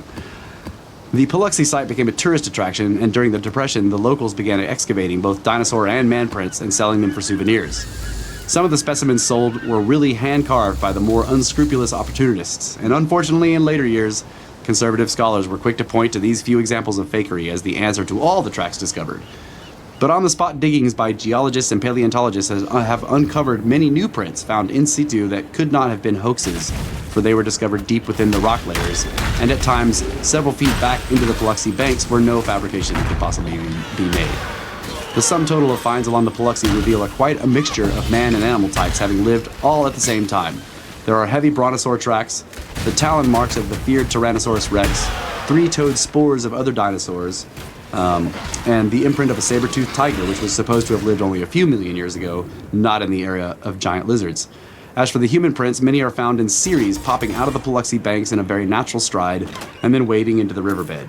A good number of the prints are bare, with the large toe particularly clearly distinguishable. Others show signs of the maker's feet having worn some form of foot covering like a moccasin or a thin sandal. In one instance, in fact, the fossil print is so well preserved that the impression of the lacing on the moccasin is still visible. Some human tracks are of men of modern stature with shoe sizes from 7 to 13. Others are of children, whose prints are both proportionally smaller and shallower. Several more, however, are 1 to 6 inches, with not a few of men of 21 and 1/2 inch feet and a 7-foot stride. Giants in the true sense of the word. Hell yeah. I have to know Where are these? where are the Glen Rose, like where's the Glen Rose formations in Bandera? Because like I want to go there. Yeah. It's, now. yeah. Like right now. Like right now. Let's go right now. And whatever's around it, we'll burn it down, and then we'll find whatever there is. The most remarkable fact of all, however, is that these prints are in the same layer as dinosaur tracks, and in a few instances, the humans and dinosaur prints cross each other, showing that the two had been contemporary when the rock had been mud. The significance of these examples was noted by Dr. A.E. Wilder Smith of the University of Illinois. One authentic man track found in the same stratum as one authentic Brontosaurus track throws out 100 years of evolutionary teachings. It is sufficient to bring the whole Darwinistic theory down and revolutionize all biology today, which is why they won't let it happen. Yeah. But the out-of-place footprints go back even further in geological time. The American Anthropologist, Volume 9, 1896, page 66, describes the finding of a perfect human imprint in stone about 4 miles north of Parkersburg, on the West Virginia side of the Ohio River. The track was 14 and 1/2 inches long and was found embedded in a large stone. Though few specifics were given, one expert has calculated from the type of rock depicted and its position on the river's edge that the track must be at least 150 million years old, according to modern geological dating. In the late 1970s, Dr. Rex Gilroy, director of the Mount York Natural History Museum of Australia, discovered a giant impress on Mount Victoria. One tentative estimate puts the track at 200 million years of age. I've seen a picture of that thing. That was it. If it's a real footprint, it's enormous. I mean, it's huge. It's the size of my legs. Yeah. So one of the most remarkable finds was found in Fisher Canyon, Pershing County, Nevada, on January 25th, 1927. An amateur geologist named Albert E. Knapp was descending a small hill in the canyon when he spotted the fossil laying topside among a pile of loose rocks. He picked up the find and took it home with him. Upon closer examination, Knapp was astounded to discover it is a layer from the heel of a shoe, which had been pulled up from the balance of the heel by suction, the rock being in a plastic state at the time. The shoe print was in a marvelous state of preservation. The edges of the heel were smooth and rounded off as if cut, and its right side appeared more worn than the left, suggesting that it had been worn on the right foot. But what Knapp found really amazing was that the rock in which the heel mark was made was Triassic limestone, 225 million years old, which runs in a belt through the canyon hills he had been exploring. The rock was later examined by an expert geologist at the Rockefeller Foundation who confirmed Knapp's analysis. The presence of minute crystals of sulfide of mercury throughout the spaces in the fossil also testified to it being of great antiquity. The real surprise about the age-old heel imprint, however, did not come until microphotographs revealed that the leather had been stitched by a double row of stitches. Okay, yeah, I've seen that one. Yeah, the twists of the threads are very discernible. One line follows along the heel's outer edge, and the second line paralleled the first precisely, inwards by 1/3 of an inch. What baffled investigators was the fact that this double stitching had been done with thread much smaller and more refined in workmanship than that used by shoemakers even in 1927, when the fossil print was discovered. Like, in other words, it's more advanced than the threads used by the people that were alive at the time of the discovery of the fossil, so it can't be a hoax by those people at that time. Yeah. Unless it was a breakaway civilization making the hoax, right? As Mr. Samuel Hubbard, honorary curator of archaeology of the Oakland Museum in California, commented, "There are whole races of primitive men on Earth today, utterly incapable of sewing that moccasin. What becomes of the Darwinian theory in the face of this evidence that there were intelligent men on Earth millions of years before apes were supposed to have evolved? I'll tell you what it becomes of it. It gets thrown in the dustbin of history." Like you like to say, your latest theories have been thrown in the dustbin of history. No, your evolution is what has been. In 1885, Professor J.F. Brown of Berea College, Kentucky, was called upon to examine a puzzling find made 16 miles east of the town of Berea on Big Hill in Rockcastle County, one of the spurs of the Cumberland Plateau. Near the summit, an old wagon trail cut through a stratum of carboniferous limestone, and removal of earth to widen the trail into a road had exposed a new section of this stratum. As E.A. Allen reported in the American Antiquarian, Volume 7, page 39, preserved in the layer were the fossilized impressions of several creatures. What mystified those who witnessed the remains was that among these tracks were two well-preserved prints of a human being. They were described as good-sized, toes well spread, and very distinctly marked. It was not until 1930 that further and more detailed investigations were performed, this time by Dr. Wilbur Greeley Burroughs, head of the geology department at Berea College.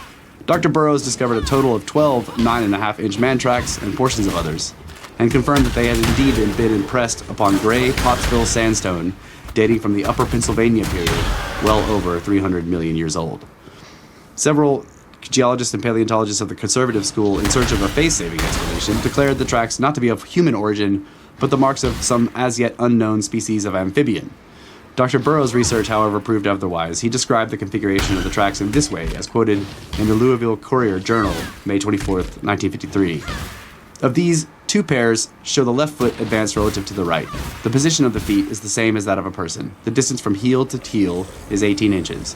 One pair shows the feet parallel to each other, the distance between the feet being the same as that of a normal human being. Dr. Burroughs concluded that the prints were made by a creature that was exclusively bipedal. Most amphibians and reptiles are quadrupeds. There were no foreleg prints, and those that have been known to walk upright on their hind legs always do so with the tail acting as a tripod to give balance. As Dr. Burroughs carefully noted, nowhere were the signs of belly or tail marks in the examined stratum. Furthermore, Dr. Burroughs, and several of his colleagues performed a microscopic analysis of the man tracks, and based upon the grain count, established that, quote, the sand grains within each track are closer together than the grains immediately outside the tracks and elsewhere on the rock, for the same kind and same combination of grains due to the pressure of the creature's foot. The creature, they found, had exerted a weight pressure a little above that of a modern man. As the Science newsletter of October 29, 1939 commented, no amphibian or reptile that size has been discovered in the fossil record that walked upright in the Pennsylvanian era. Finally, the clear impressions showing 5 toes, ball, and heel are totally unrelated to an amphibian's or reptile's physical makeup. Only man has a foot like that. Albert G. Ingalls, writing in the Scientific American January 1940, declared, if man existed as far back as in the Carboniferous period in any shape, then the whole science of geology is so completely wrong that all geologists should resign their jobs and take up truck driving. Or some other sciences are wrong. Right. Or you guys should just admit you're wrong and do what science is supposed to and fix it. Yeah. Science isn't about being right, damn it. It's about being wrong and figuring out where you're wrong. Yeah. And then saying, okay, so that's wrong. But not assuming that then you're right, because you're still wrong. Yeah. So, yeah, that's probably, I mean, there's more, but I think that's enough of that. There's quite a few more footprints and stuff in here. Going 345 million years. Yeah, so there was another story that I was just reminded of, or I just remembered. Farewell. And I don't remember the details, of course, but it was basically they found a jawbone with teeth that was Homo sapiens. Yeah. Another one. Yeah. That was like, that once again is throwing the out of Africa theory way further back. Oh, yeah. That was just recently, like last week, I think. It's either way further back or like it's not out of Africa anymore, or is that you're talking about? This is another one that's having to push it further back because it wasn't in Africa, Okay. or it Yeah, might have been in Africa, but it was beyond the zone where they thought they were, yeah. this was all happening. I wish I could remember.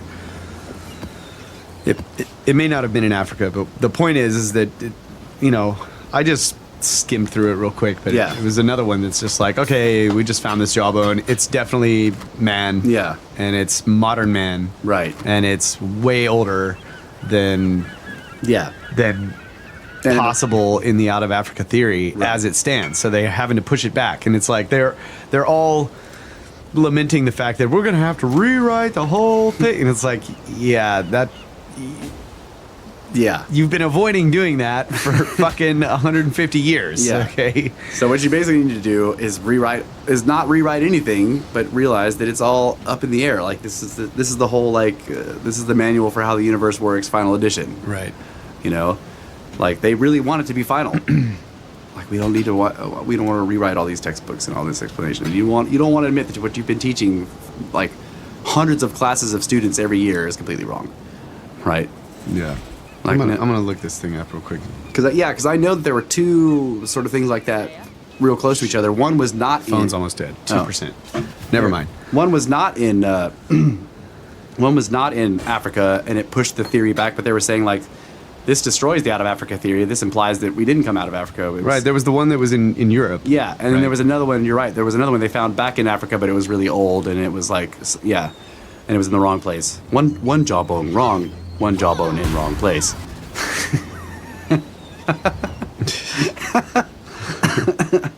If any of you have ever had speak in math, those old things. One number right, one number in wrong place. So yeah, while Kyle's looking that up, like there are so many of these. I just went through some footprints, but there's the footprints, and there's the anomalous bones. Like he's talking about the jaw bones, but there's all the others. Any piece of human skeleton you can think of, they found in anomalous places too deep in ancient stuff. Yeah, here it is. This is I've never seen this site before. New Atlas. Yeah. Oldest human fossil found outside of Africa. Rewrites migration timeline. So it's still the out of Africa. Yeah. But it's rewriting the migration timeline. Okay, here they are lamenting it right in the beginning. The origin story of modern human is constantly being revised. Not really. But the general gist is that Homo sapiens first arose several 100,000 years ago in an area we now call Ethiopia, before migrating out of Africa about 100,000 years ago. Now, a jawbone discovered in a cave in Israel, that's right, pushes back the date of our African exodus by at least 50,000 years. Okay, that's basically the gist of it. Okay, so they're like, no, it doesn't destroy the out of Africa theory. We just have to push it back so that the people that ended up in Israel that long ago still came from Africa. So we just push everything backwards, right? They left from Africa a lot earlier than we thought. Is that what they're saying? Basically, yeah. Right. And why did they go to Israel? So here's another one. But that story has been upset by more recent discoveries. Back in June 2017, archaeologists found fossils and stone tools in Morocco dating back more than 300,000 years, indicating that modern humans were widespread across Africa earlier than previously thought. A more outlandish study even went so far as to claim that humans and chimps split from their last common ancestor in Europe, not Africa. Remember that one? Yeah. Millions of years ago. That study, however, has been widely contested. Of course. Because it's not falsified, just contested. There's a big difference. Yeah. The newest revelation is a little more believable and actually fits in nicely with the Morocco fossils. Oh, God. A team led by researchers from Tel Aviv University, blah, blah, blah, fuck yeah. Blah, blah, blah, blah, blah, blah, blah. Yada, yada, yada, Yada, blah, yada, blah, blah. yada, yada. It's an upper left section of jawbone, including most of the teeth. It was found alongside a range of stone tools, and when these were independently dated, they returned a similar age range.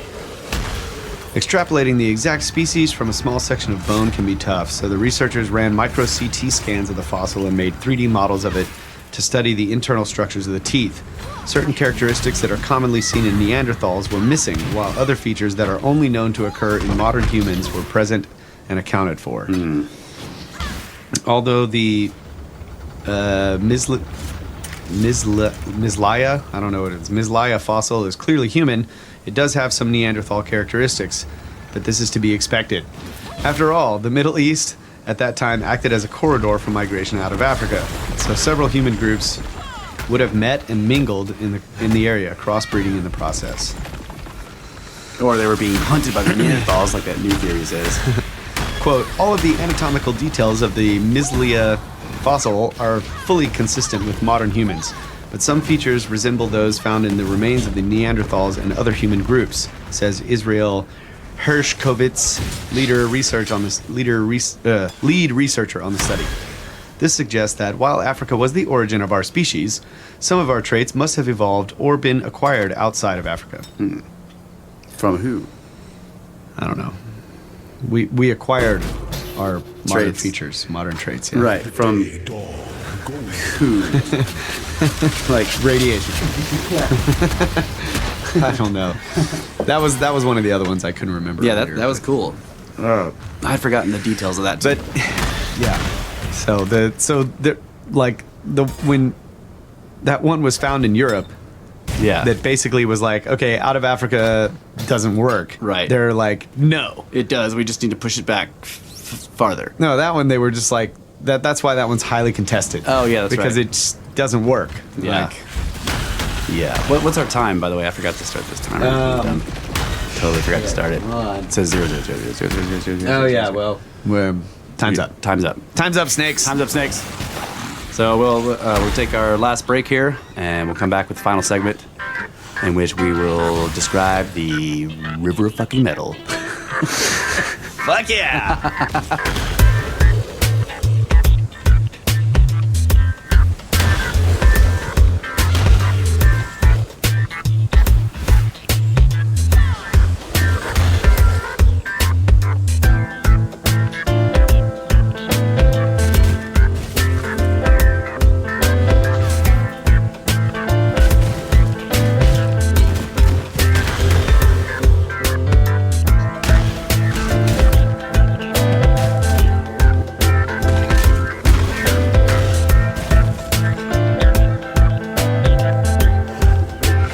Deepest of mysteries discussed by the shallowest of humans. Damn it. Brothers of the Serpent podcast. Wait.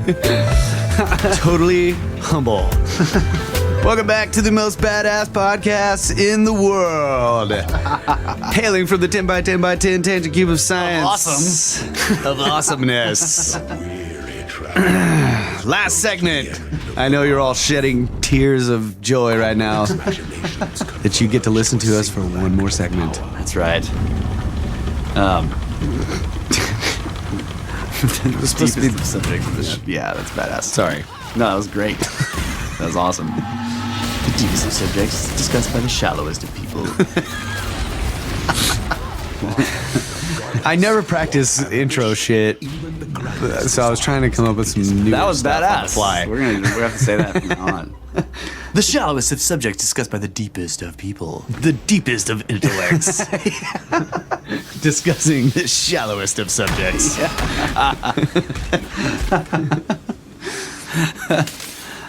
Okay, so I've been looking at this the pyramid, the Great Pyramid shafts mystery with the doors at the end. The deepest of shafts. That's right, the deepest of shafts and the greatest of pyramids discussed by the shallowest of people. Which is really actually what's happening here. We're going to talk about that happening because digging into this has required me to like read a shitload of stuff that Hawass has said, which is just like enormous reminders of what a gigantic douchebag this guy is. Since this is not going to be on the podcast, Yeah, fuck Hawass. I'd like to say fuck Hawass. I hate that guy. Well, you know, that'll be okay because, you know, Russ basically spent 15 minutes saying, fuck that guy.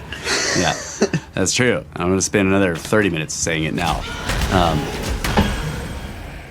So Robert Bauval, who is the origin of he's the first one to sort of write about, and I think he's the origin of it, the Orion correlation, which is the... Yeah, he's the Orion correlation guy. Yeah, right.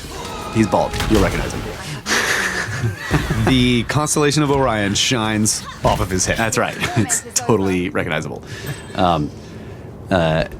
So he's been keeping up with everything going on in Egypt because he's good friends with some of the journalists there that are less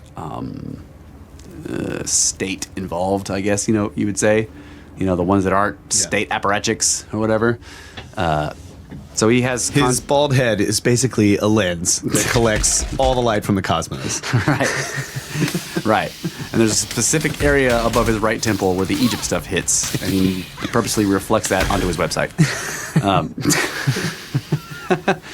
So his website is a great source for like in-depth explanations of these things that have happened, and he kind of does this recaps. Now I know cranioscope. Bauval's cranioscope and Orion correlation shine. Sorry. I never watched the Discovery Channel special, that they did with the doors, like that whole bullshit so Gantenbrink is hired by the Ministry of Antiquities in Egypt to basically come there as an engineer and fix the problem that they were having inside the Great Pyramid with ventilation. Like all these tourists are coming in and out, and they're leaving moisture. Right, it's hot. It's the desert, so they go in there and they're all sweating. So the interior of the pyramid is becoming damp and more damp and more damp, and then that dampness is beginning to collect on the walls in the forms of salts and shit like that. And it's messing everything up, right? So they hire him as a German. They're like, we need Germans. So they hired Germans to come in. They hired Gantenbrink to come in as an engineer to solve the problem of ventilation to get into it. So well, he was like trying to get in there to do some research, and he pitched the idea to him. I thought he was pitching the idea like, hey, I can fix this problem. Like, let me come do that. That was the idea I got, but it doesn't matter. He was initially hired. I know that he was initially hired as an engineer, and he ended up in the pyramid. So maybe he was hired to do something else. He was going to clean out. I thought he was going to clean out the shaft and put in a ventilation system, but he was using that to get in there to do research. Yeah, he wanted to do other research, but I think splitting hairs. Maybe you're right though, because I know that he also did it in other tombs. He was like hired to do stuff in other tombs, and maybe he pitched the idea of the ventilation stuff to them. Okay. I'm not sure, but he wasn't intending to do like the whole shafts thing kind of comes up as because he has to clear out one of the King's Chamber shafts to get the ventilation, right? Yeah. Those go straight out, and he basically installed big squirrel fans in there, but he had to clean them out. We don't even know where the shaft goes out, but I am German, I can find it. I am German, clearly I will find it. And he had done research on the into the historical stuff, and he said that, like, okay, so in the 1800s, Petrie or one of these archaeologists found... I am Gantenbrink, I am here to fix deine pyramid. I am expert I fix pyramid. Sorry. Jesus. I am Gantenbrink, I am here to fix pyramid. I am here to fix deine pyramid. Here to fix what pyramid? Deine. Your pyramid. Oh, okay, yeah. I forgot, yeah. Deine Kabel, Yeah. Okay. That's right. Dinosaur. So he found out that, like, in the past they had found the exits, the exterior exits of the King's Chamber shafts. In other words, on the outside of the pyramid, they had found where they come out. Right. So he was like, well, we know that they come out, and I just need to go out there and find them again. They've been found before. So the first thing they did was they hiked all over the outside of the pyramid until they found the shafts, the two where they came out. And he had pictures of what they look like on his website. It was weird. Like, you see all these, they see the layer of blocks, and then there's just this area where, like, the blocks come out all tilted and weird. Yeah. It's the shaft structure. It comes out strange at a 45-degree angle. So but they had been full of rubble there. Like, there's parts where they're jammed. Now, the King's Chamber shafts go straight all the way down to right before they come into the King's Chamber, and then there's it levels out. So apparently there was just material, all these blocked parts and sand and everything had blown in there, and he had to clear all that shit out of there. And in doing so, he found all these tools that had been used by people before trying to clear it out. Like, somebody had lugged this, like, incredibly heavy, made of solid iron, like, wheeled. It was like a brick of iron that had wheels, right, and a hook on the back end. So they had a cable, and they were, like, rolling it down there, smashing the stuff, and they were pulling it back up and rolling it down. And somebody hoofed that all the way up the side of the pyramid to where the shafts come out, which is way up there. It's like 2/3 of the way up. He was like, this must have been really hard. But anyway, he cleared all the rubble out of both shafts and put in fans to handle the ventilation. That was what got him interested in the shafts themselves, because after he cleared the rubble out, he built a robot that would run up the shafts so that he could get a good look at the interior all the way up to find out if there was anything else or any damage. And that was what made him interested, because he started thinking about the Queen's Chamber shaft. He's like, wait a minute, we went all over the outside of the pyramid, and they don't show up out there anywhere, but we know they're there. So, like, he was like, well, I got this robot, so, like, why don't I just run up the Queen shafts? And that was after he was done with everything, and that was okay. They were like, sure, like, you're a badass German, you've just done all this work for us, like, go ahead, take your robot and go explore those shafts. So he did that, and the first like mind-blowing thing he found out was that the north side Queen's Chamber shaft, like, took a hard left, like, after 30 feet or so. It went up and went and took left, and he was like, okay, this is not. Nobody said anything about it taking a turn. Yeah. And after it turned again. And then he was having to maneuver the robot over what were, for it, very large cliffs and steps, which, it's an 8-inch passage. So if it's shifted and you've got a 2-inch drop or rise in the floor, that's big for this little robot in an 8-inch passage. And he eventually reached a point where he couldn't push the robot any farther down this one passage, so he went to the other side. Because there was this just too big of a drop. Yeah. Which he said it was earthquakes, right? That you could tell that earthquakes had shifted blocks around and stuff. So this one had dropped down for whatever reason during an earthquake, and now he couldn't get the robot over it. So he went to the other side and ran it up that shaft, and it started turning and everything too. But he was able to take that one all the way up to where they were above every known structure in the pyramid, and about 30 yards from the exterior of that side when he ran into the quote-unquote door. Right. And it freaked out the observer who was there with him. Because anybody in Egypt that's doing any kind of work or just being a tourist, you have to have, like, a minder. They send an Egyptian person with you to watch you all the time. They have to be there. And so this guy every day somebody's coming in there different people all the time. But somebody's in there, some Egyptian is in there with Gantabrink while he's running the robot up and down.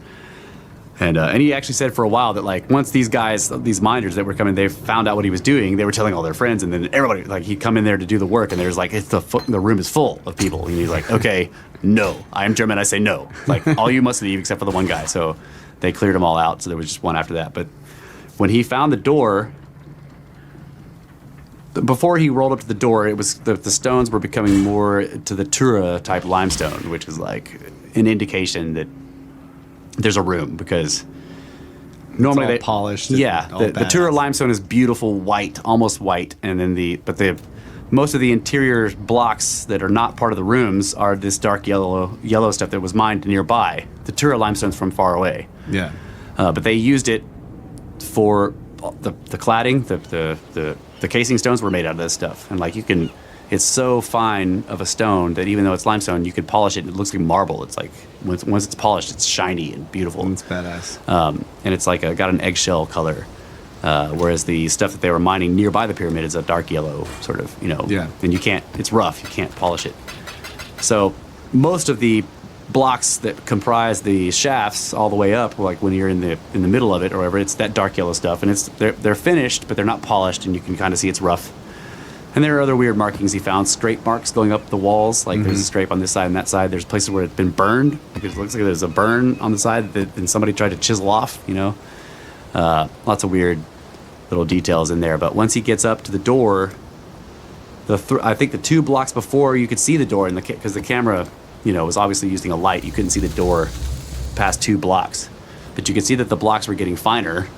And then he pulls up and there's this beautiful, like pristine, polished white door. And it's got these 2 black things sticking out of it. What they're calling a door, it's stone. Polished white stone right in front of it. Right, and the reason why they called it a door is because once he got close enough, you could see that the way it was set into the shaft implied that it could be moved from the other side. Yeah. So like in the Queen's Chamber, the shafts from the Queen's Chamber weren't initially open to the Queen's Chamber. They had to remove a block. Yeah. They had to break through the last 6 inches or whatever. Yeah. Right. Yeah, and that was the other really strange thing that he talked about at great length. He was like, look, as an engineer, you're already saying, why did you do this for the King's Chamber shafts, right? Because like when you realize what the construction of the shafts are, where they basically you take a block, you cut a trough in the top of it, 8 inches wide by 8 inches deep. So you've got this square, like trench running through the top of the block, and then you flip that block over and set it down on top of another one. That gives you your shaft. The bottom block is the floor, and the top block is the walls and ceiling. Then you tilt that whole thing 45 degrees, and then you run it up through the structure of the pyramid. Right, where all the other blocks are sitting flat. So you've got this tilted structure that starts at the chamber and goes up, tilted or whatever, and has to go all the way to the exterior wall when you're starting in the middle from the King's Chamber. Yeah. And then so that means that you have to you have to put locking blocks in the structure around it so that the whole thing doesn't slide down into your chamber, because it's right. So it's a really complicated, more than 2, it's like a 4-block system above and below, and then the 2 blocks that make up the shafts. Side. Yeah. And like he was like, as an engineer, this is an enormous headache. Because every layer that you're putting down, every layer of blocks has these like weird things sticking out that don't match up with anything. And everybody has to wait, right? Then you get your layers going, and then the shaft guys come and they put their next setup, and it's sticking out all weird, and it's an enormous headache. And then in the Queen's Chamber, they're not even open. Right? They don't even not only do they not finish out into the chamber itself, they don't go out to the outside, and they take multiple turns inside the body of the pyramid. He's like, why? Why would you do this? Like, this is a hell of a lot of work, and for them to not even finish it out into the chamber, where no one even knows it's fucking there. You can't even see it. The King's Chamber's shafts did come out, and they finished in these beautiful, sharply cut square shapes.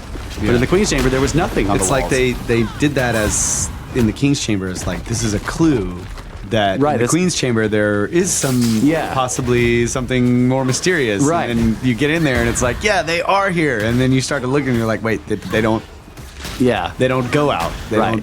They're here, but the only reason they were found is because somebody got the bright idea looking at the King's Chamber. They're like, I wonder if those are in the Queen's Chamber. He went down there with a chisel and a hammer and like was poking around on the walls until he heard a hollow spot, and then he actually chiseled them out and found the shafts. They were behind 4 or 5 inches of stone. That's why I love Graham Hancock's idea. Yeah, this is a giant puzzle. Yeah, that it's a puzzle. That it's always, no matter what you've discovered, it's always trying your ability to solve it. Right. There's something more. Yeah. There's something more. And so when they first opened badass. when they first opened the Queen's Chamber shafts, I don't know which side or what, but objects fell out. Okay, when he first opened them, like one of the objects was a ball. It was a stone ball, like perfectly spherical. There was some other thing that looked like a weird, what's the best way to describe it? Like a fleur de lis, like 2 leaves sticking up like this from a stem. It looked kind of like that, but or maybe it's a double-sided hook thing, metal. That was in there. You know, like these weird objects fell out of the shafts, like When the guy chiseled them open? yeah, like they had fallen down from wherever From another chamber. yeah. Maybe. Yeah. So nah.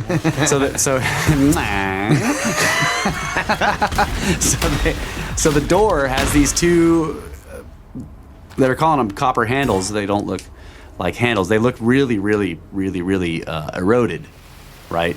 But they basically you can see they stick out of the door at the same level and they're bent down, like and the door that Gantenbrink originally found. In the picture that he posted on his website, you can see the 2 copper handle thingies, and the one on the left is a lot longer, or one of them is a lot longer than the other one. I can't remember. Yeah. And you actually can see, if you look really closely, and he points this out, you can see on the floor just below the door, before the shaft just below the door, the piece of the copper part of the short one that's been broken off. Okay. Now what's interesting is that, you know, long story short, Gantenbrink gets kicked out of Egypt. Zahi Hawass flips out. Mark Lerner spends a lot of time telling everybody that this is not important. The doors aren't doors, and it's all bullshit. Yeah, I interrupted you, but you were getting to the guy that was in there watching him. Yeah. It gets. Oh yeah. That's right. When he first sees the door on the camera, on the TV, where the camera is being projected in the Queen's Chamber where they're doing this. When he first sees the door and the little copper handle things come into view, you can see these like white marks on them that are also sort of, there's these white marks behind them on the stone that are circular or whatever. They kind of look like white chalk or something on the copper handle thingies and on the stone behind the copper handle thingies. And the Egyptian minder guy who was watching this, like Gantenbrink said that he turned gray, like that he turned, you know, that like he turned white. He was terrified somehow, and he said he was like, these are seals. Those are seals, right? He was flipping out, like he literally turned pale, like he was terrified, and started shouting about how those were seals. And Gantenbrink was assuming that he was talking about these powdery white marks on the copper handles and the door. But it isn't really clear what the guy was talking about. He just started freaking out about this, and like really, literally, like the blood drained from his face. So Gantenbrink tried to ask Hawass and some other people, what is this deal with the seals? What are they talking about? And he could never really get any solid information on it, but he did determine that there was a kind of seal where they would sort of stick this gypsum clay onto something, and then they would kind of, you know, you could, if you had a seal ring or whatever, you could impress the ring into that clay, you know, and make a clay seal on something. And maybe that's what the guy was talking about, but it isn't really clear because he doesn't say. But that really struck me. That was one of the most intense part of the stories to me, that this guy like literally turned freaking gray and started freaking out, and like, so he clearly saw something when he saw this door that scared the shit out of him. It scared him badly. And he went and told somebody something, because not too soon after that, Gantenbrink was kicked out of the country forever. Yeah, and he had written They told him to write a paper, and he He'd did. written this entire report on the Yeah. whole thing, and then they went through all this rigmarole about publishing it, and it kept getting delayed and kept getting delayed, Yeah. and they just never published it. They never published it, and then they kicked him out of the country forever. Yeah, they just like, get out of here, and you can't go. And then they published like their own report on it that was just like bullshit. basically. Yeah, but well, they spent a lot of time downplaying it and saying it wasn't a big deal, and they already knew it. You know, all the stuff they always say. We already knew about it, and it's not really a door, and it's not that it's nothing really. It's not a great discovery. It's not, and like really that what Gantenbrink did was the first real archaeology that had been done in the Great Pyramid in like over 100 years, and it was the first major discovery that had been made on Giza in like the same amount of time. It was a big freaking deal, right? People have been trying to decipher the pyramid for forever, and like he just made this enormous discovery of something that nobody knew existed, and they were like, no, it's not a big deal, it's not gonna blah blah blah, you know. And they did that for 10 years, and then all of a sudden, and this is where I knew this happened, but I didn't watch the show and I wasn't paying attention. So when reading Baval's account of it, it was really interesting. Suddenly, Hawass and Lerner flip and start talking about how amazing this is, and this is about 10 years later. They're telling us it's amazing, right? This is an amazing find, and they start playing it up. And shit, I just lost the page. They start to sort of promote it, okay? And it turns out that they're doing that because some shenanigans have gone by, and like whoever owns the Discovery Channel has purchased the right to sort of make this show about this whole deal, to make a documentary about it. And the documentary was called, let me just find this page real quick. I shouldn't have lost it, but I did. If this wasn't Snake Bros, I would tell you to pause the recording so I can find this. I'm looking at these pictures of the seals. Oh, right yeah, now. What is this thing? Yeah, there's one. The one on the right is long, and it's kind of like a horseshoe nail, like an old rusted horseshoe nail. Oh, yeah. Like it's sort of tapered, but the top is round. If you were looking at the nail like vertically, Yeah. and it looks like that. And then the one on the left it's broken off like halfway down. Like Right. the bottom half is gone. Yeah. And you can kind of see a white circle behind that. Yeah. That's what Gantenbrink was thinking the guy was saying was a seal. And there's another one behind the other one, but it's more obscure. Oh yeah, I see it. So those are the two, he was thinking those are the two gypsum whatever seals that were pressed on the material behind those copper thingies. That guy was freaking out. But nobody knows, really. It's not clear what exactly the guy was freaking out about. He may have been talking about the door itself.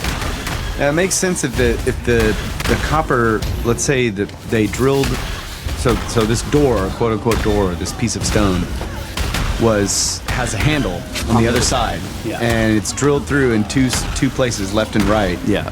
And then bit the it down. copper is like a copper rod is bent into a horseshoe shape, and then the two ends are pushed through the holes and then bent down On the backside. On the Yeah, backside. to make you a handle, yeah. That's what it looks like. Right, it does look like that. And it's on the top, like the top third, Yeah. Right. And which is weird. and the door, the way They're that trying to pull a stone, you need to pull more from the bottom than from the top. well, it's very small. Remember that it's only 8 inches by 8 Yeah, inches. that's true. So you could probably just pick it up. But and it's Still, if it's wedged into something, you don't want to pull it from the top where Yeah. it's going to try to tilt. So Gantenbrink was showing that like because of what you can see there, you can tell that the way the stone is set against the shaft end, that the floor, the bottom part of the stone is below the floor, and the wall and the sides of it go past. You know what I'm saying? So it's sitting up against. It's not. Yeah, I gotcha. Yeah, so it's kind of like leaned It's up. not inside Right. the shaft. It's sitting It's against up the very end of the blocks. So it could be in the middle of that block. Right. Yeah. So it's sitting against the end. It's not wedged in, but it's like anyway, so they started to promote this deal after 10 years of telling everybody that it was bullshit and didn't mean anything. Baval says, let's see, I'll start to read some from his. Okay, so on the 5th of August in 2002, an important notice appeared on the main website of the National Geographic. This notice proclaimed that on September 17th, a, quote, secret chamber, unquote, inside the Great Pyramid of Egypt would be revealed to the world, and that the opening of this chamber would be televised live to 141 countries around the world. Inside the Great Pyramid are two chambers, one known as the King's Chamber and the other as the Queen's Chamber. From the north and south walls of each of these chambers emanate small channels or shafts. The cross-section of these shafts is very small, about 20 by 20 centimeters, or 8 inches. The shafts first run for a few meters horizontally before turning upward sharply to rise within the solid core of the pyramid. Those from the King's Chamber pierce the pyramid all the way to the outside, but those in the Queen's Chamber stop some 65 meters within the core of the monument. It has long been known that these shafts have stellar alignments and were directed to important stars associated with the rebirth rituals of the pharaohs. In 1964, Alexander Badawi and Virginia Trimble had worked out that the southern shaft of the King's Chamber pointed towards Orion's belt when the Great Pyramid was built. In 1987, and this is Robert Bauval speaking, I discovered that the alignment of the southern shaft of the Queen's Chamber had pointed to Sirius. Orion was identified as Osiris, the god of resurrection, and Sirius was identified to Isis, his sister and also his wife. Osiris and Isis were the mythological parents of the pharaoh.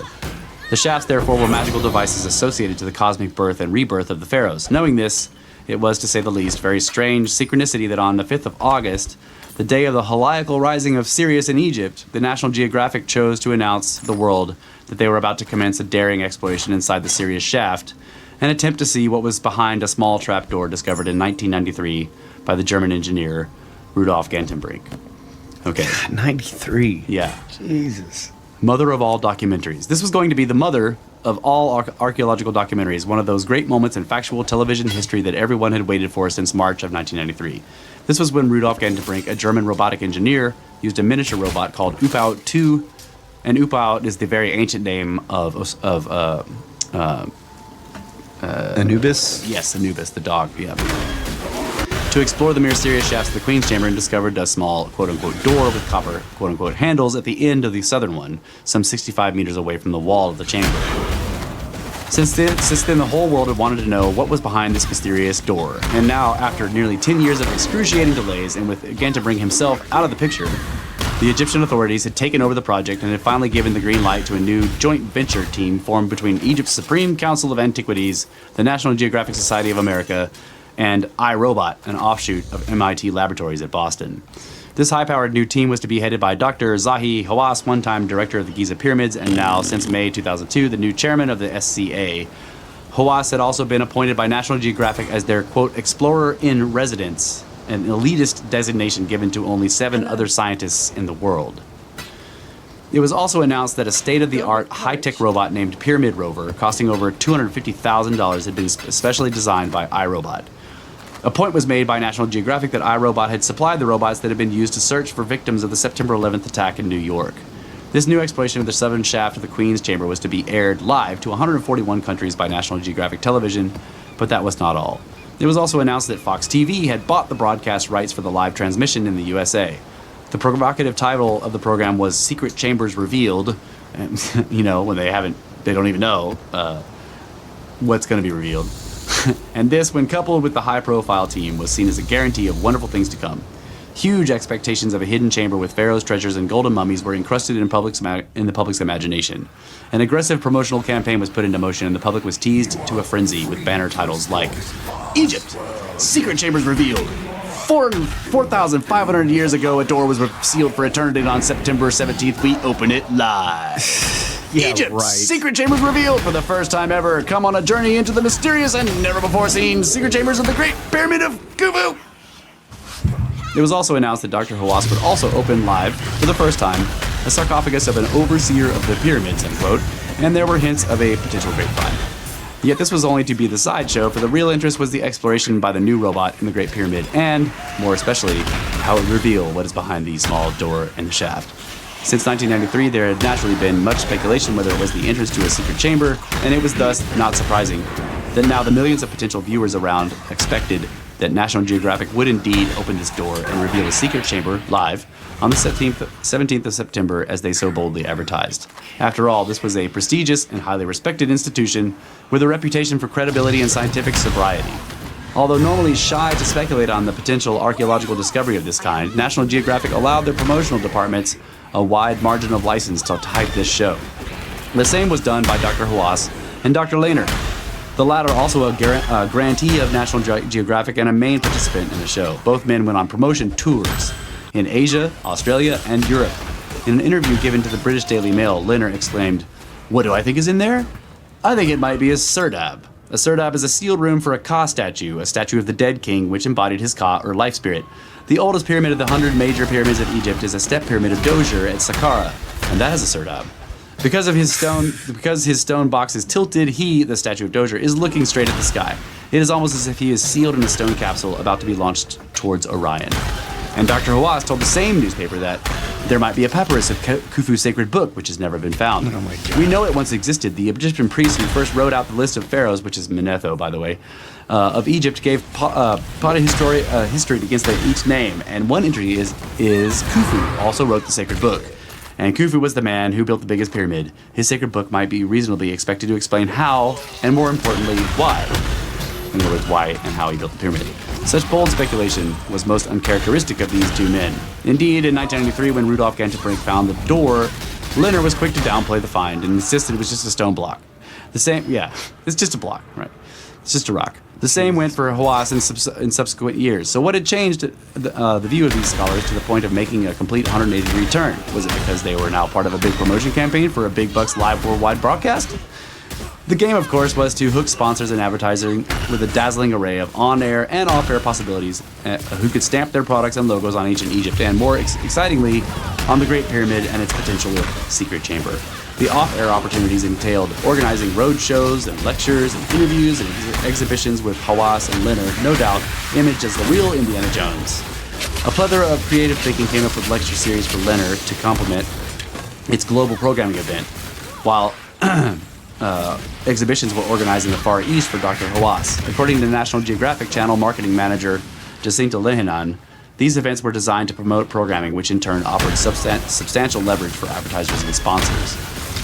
World-renowned Egyptologist Dr. Mark Lehner will deliver, for the first time on Australian soil, his lecture, "Who Built the Pyramids?" to audiences in Sydney and Melbourne. In addition to the educational publicity roadshow that surrounds this visit, these events will be free to the public and offer advertisers and other partners an additional forum for involvement with National Geographic. The channel is striving for greater interactivity with its viewers and lots and lots and lots and lots and lots of money. No, they didn't say that, sorry. And its advertisers, so these events are not simply about sponsors stringing up banners and plastering logos. At such events, sponsors have the opportunity to showcase and align their products with the National Geographic brand and be involved in comprehensive marketing and communications initiatives targeting many different demographics. It is all about participation and lots and lots and lots and lots of whatever money. the fuck. Come on. Damn it. Okay. So there's a bunch more here about Fox buying the rights to show it, and then there's some stuff about how a bunch of archaeologists get mad because people go on TV and speculate that it was aliens that built the pyramids. And let's see, I want to get to Yeah. Fuck all that. That's what I'm saying. I'm going past it. Double standards. Yeah, they're embarrassed and shocked, and door-to-door salesmen because they're trying to sell this stuff. Let's see, where is it? 450 years of speculation. I will find it. Okay, so. Once the show is started, Hawass starts becoming crazy, right? Okay. Unable to fully believe the behavior of Dr. Zahi Hawass, Dr. Aidan Dodson, fellow in the Department of Archaeology at Bristol University, said, "Most people expected this privately. This whole thing was blown out of proportion by the lunatic fringe of alleged archaeologists and pseudoscientists. These people have written best-selling books saying the pyramid holds links to Atlantis behind this door, and that archaeologists have deliberately refused to examine this shaft because it shows civilization was 10,000 years older than originally thought. It wouldn't surprise me if Dr. Hawass did this just to put these people down once and for all." Okay? Right? And that is because, let's see, that's because of the stuff that he was saying when they found out that behind the door was another door. So when they drilled through, basically they found I think it was 40 centimeters away, what they decided was another door. I'm not sure if that's really what was going on, and I'm not even sure yet if they really did this, because when you look at the picture of the door that Gantenbrink took, and then you look at the picture of the door, which is supposedly the same door of the one that they drilled through in the National Geographic's thing, in the National Geographic picture, the two copper things are the same length. Gantenbrink's door clearly has one way shorter than the other one. Yeah. Well, it broke off since 1993. Right. It just fell. Maybe they ran into it or something. But what if they were both long? Yeah. No, they're not. I'm just saying. No, they were both short. Yeah. But they're not the right length. The short one isn't short enough. The short one in Gantenbrink's picture is shorter than what you see in the other ones. But anyway, so when they drill through, this is supposed to be the highlight. This is supposed to be the fucking the climax of the show. And they drill through, and Hawass is like, it's another door. It's a moment of truth, but it's just another door. He says, what we have seen tonight is totally unique within the world of Egyptology. The presence of a second door only deepens the intrigue. Why didn't they just drill through that one? I don't know. It's bullshit. Yeah, but Zahi Hawass is recorded on this thing live. He says, we can see another sealed door. That's what he said. And then he starts to say that it's unique and badass and amazing because there's another door. So much for scientific unbiased logic. But the truth was easy for all to see. Dr. Zahi Hawass had taken Egyptology on yet another embarrassing live romp around Egypt's antiquities. Many felt that he could have, for instance, stayed calm and given his professional view on the finding of the second door, but instead it went this way. So, and you know who the person who was the anchor, whatever, the anchor babe that was working with him was Laura, what's her name? No idea. Yeah, you know who she is. Laura Ingram? Not Ingram. No idea. I recognize the name, so I know you would too. Well, I can't find it. It's all right. Anyway, I'll go back down to this part. So Hawass had gone running around and he'd opened that sarcophagus, and this is the part where, like, I think we talked about this before, where he just went digging into the guy's body. You know, he's like digging his hands into the mummy or whatever. Like, he pulls the sarcophagus open with his hands, and then he starts like digging around the bones and everything. And the woman, the Laura, who's following him, the anchor babe who's following him around, like, if you're watching the documentary, you hear their steps are like crunchy, and you realize later they were walking on people's bones. Like, they were just crunching bones and walking around in there. And it's like, it's archaeologically wise, this was a travesty, right? They go into this tomb of this guy, and Hawass tears the lid off of his sarcophagus, and like basically starts digging around in his body. And like, meanwhile, they're crunching on bones of other people on the floor of the tomb. Jesus. And you can hear it. This is in the same documentary? Yeah, it's in the same thing. Let's see. So yeah, We're getting up. I mean, we're at. Yeah, I know. It's all right. It's okay. Letting you know. Yeah. Okay, so then he starts to go, like, Zahi gets anti-Semitic, like incredibly anti-Semitic. He starts to say that all this is proof that the Jews didn't build the pyramid. Okay? I'm serious. He says, okay, it was clear to all, certainly to presenters Jay Shadler and Laura Green, that Zahi Hawass was extra keen to remind the world that it was the great Egyptians who built the pyramids and not slaves. But how could the finding of the second door and ancient skeleton prove, quote-unquote, prove this? And even if they were slaves, surely they were also Egyptians. So what was the problem? Did Zahi have something else in mind that prompted such declarations? He was well known in Egypt for often declaring to the press that he was at, quote, war with all those who attacked Egyptians by claiming it was the, quote, Jews, i.e. the quintessential, quote, slaves of ancient Egypt that had built the pyramids.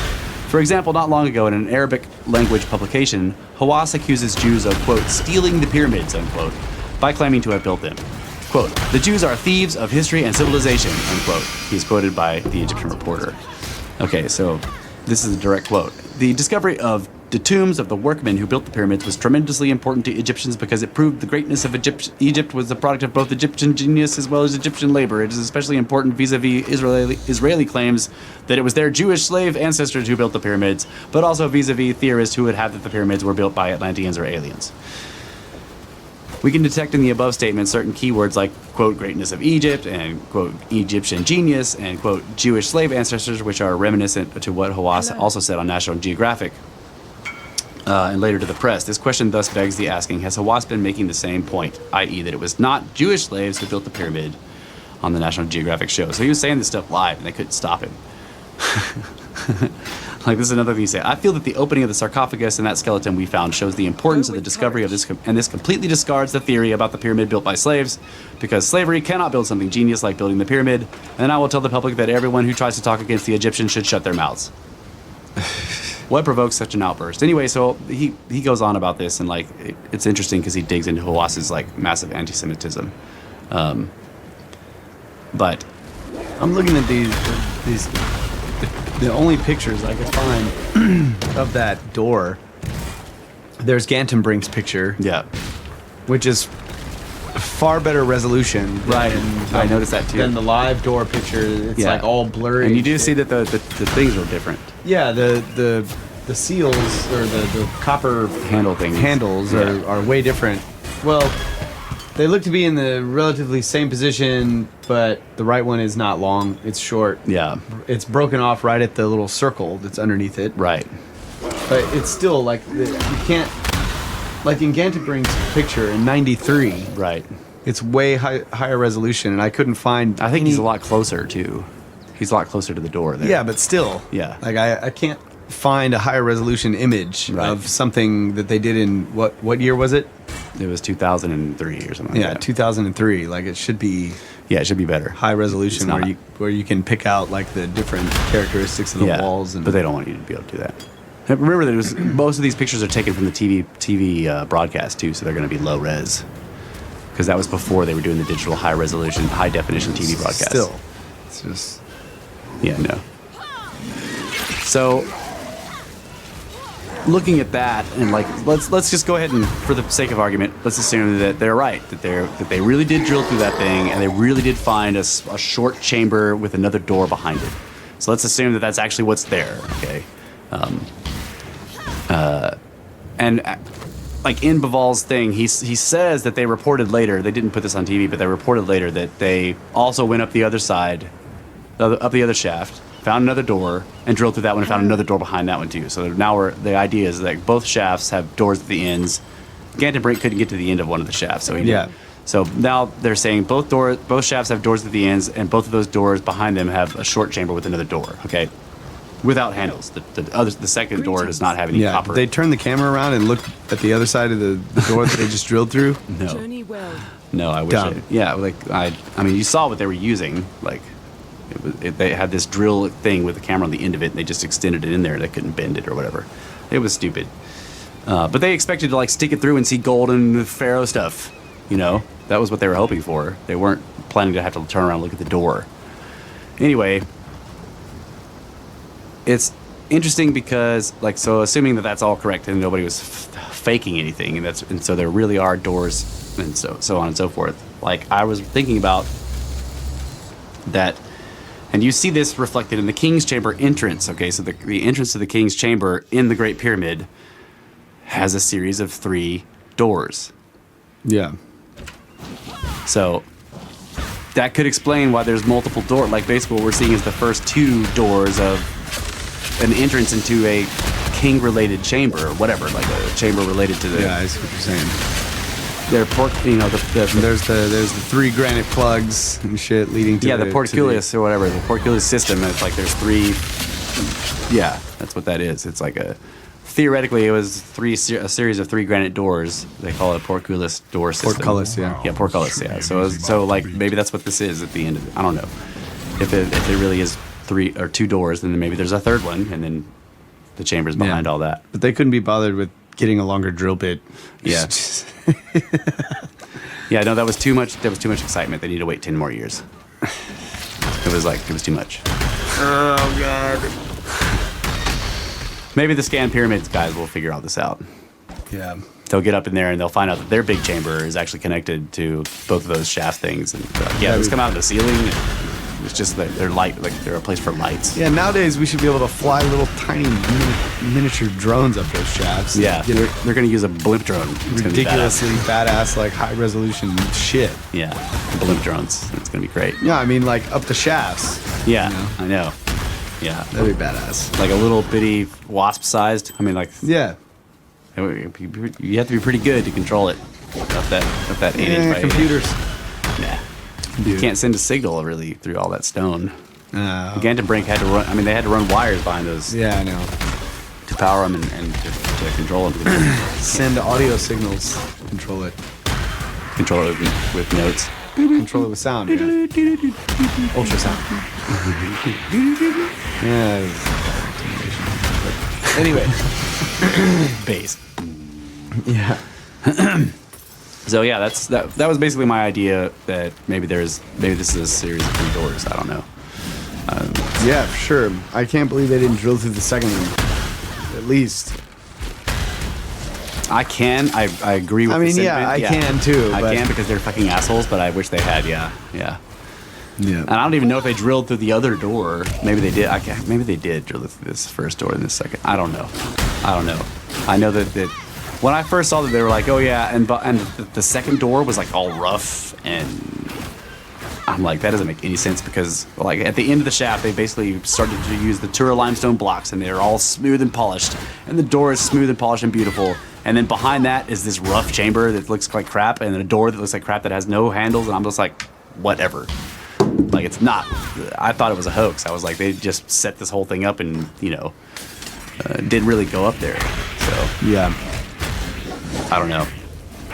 But the whole Hawass, like, he starts freaking out during the show, like, live TV, that Jews didn't build the pyramid and they're trying to steal Egypt's heritage. Like, oh my God. Yeah. National Geographic was probably like, what do you say? It's live TV, you can't stop it. Yeah. So that's it for this week, ladies and gentlemen. I hope you enjoyed the show. Mine's 512, Weird Doors in Egypt. Episode 33. Episode 33, Strange Footprints. Secrets. Lots of secrets. And wrong dates, basically. Wrong dates and secrets. So you guys can get a hold of us on the blog. Go check it out. I've been working on it. It's getting better. It's looking cool. I'm cleaning a lot of extraneous bullshit off of there, paring it down, changing some colors. We've gone in and added full descriptions to the shows that didn't have descriptions, with pictures, with descriptions on there. So, might want to go back and listen to those shows again and check it out. It's pretty cool.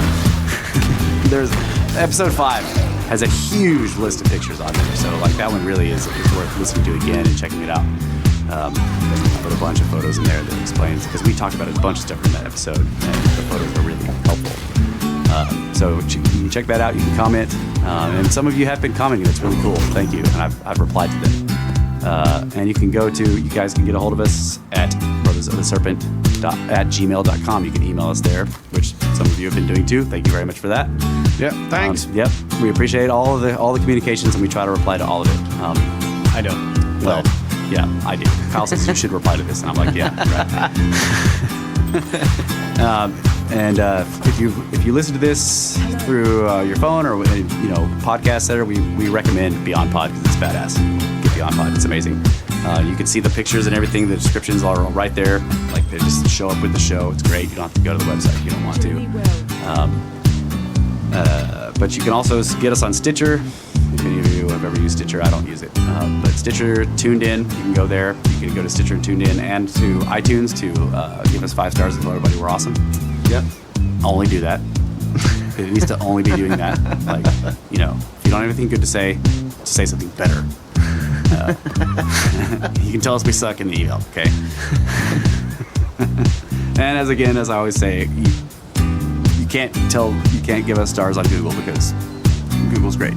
So, but yeah, we appreciate all of you guys listening, and thanks to AWAC Productions, Aetherium Studios, Arcade Enterprises, Kyle and Ty for the music, and me sometimes, and Byman. $50 Dynasty. $50 Dynasty. Yeah, if you like the music, go check out $50 Dynasty. Yeah, check out $50dynasty.com. And actually, where you're downloading all of the podcasts is from $50dynasty.net. You just don't know that. Secret chamber within $50dynasty.net. Secret Snake Rose Chamber in $50dynasty.net. That's right.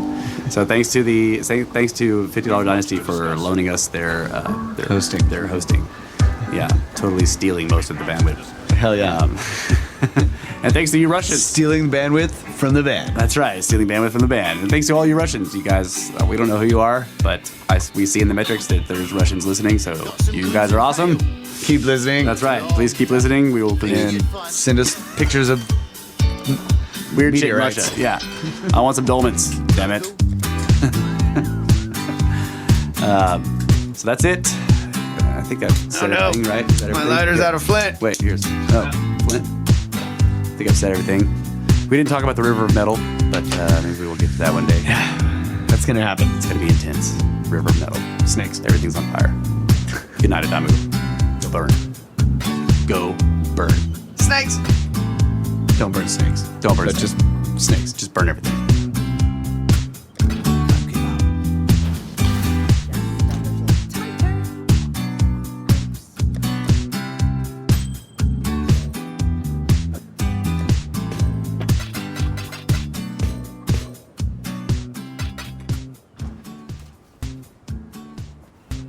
Hail.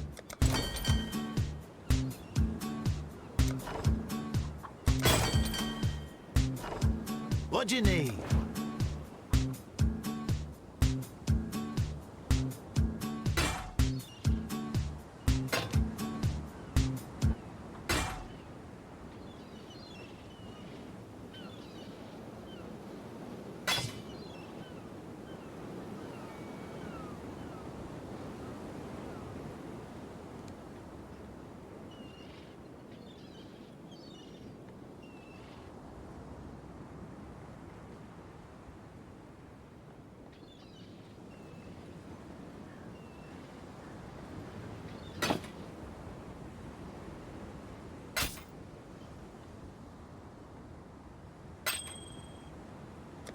What's your back?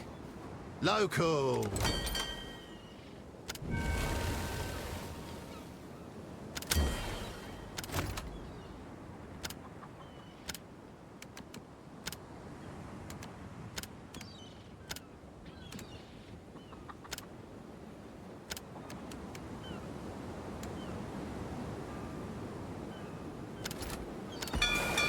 Off they go.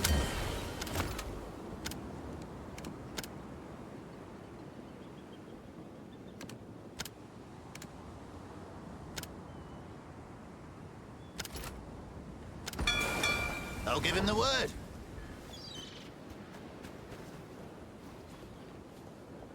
What can I do for you?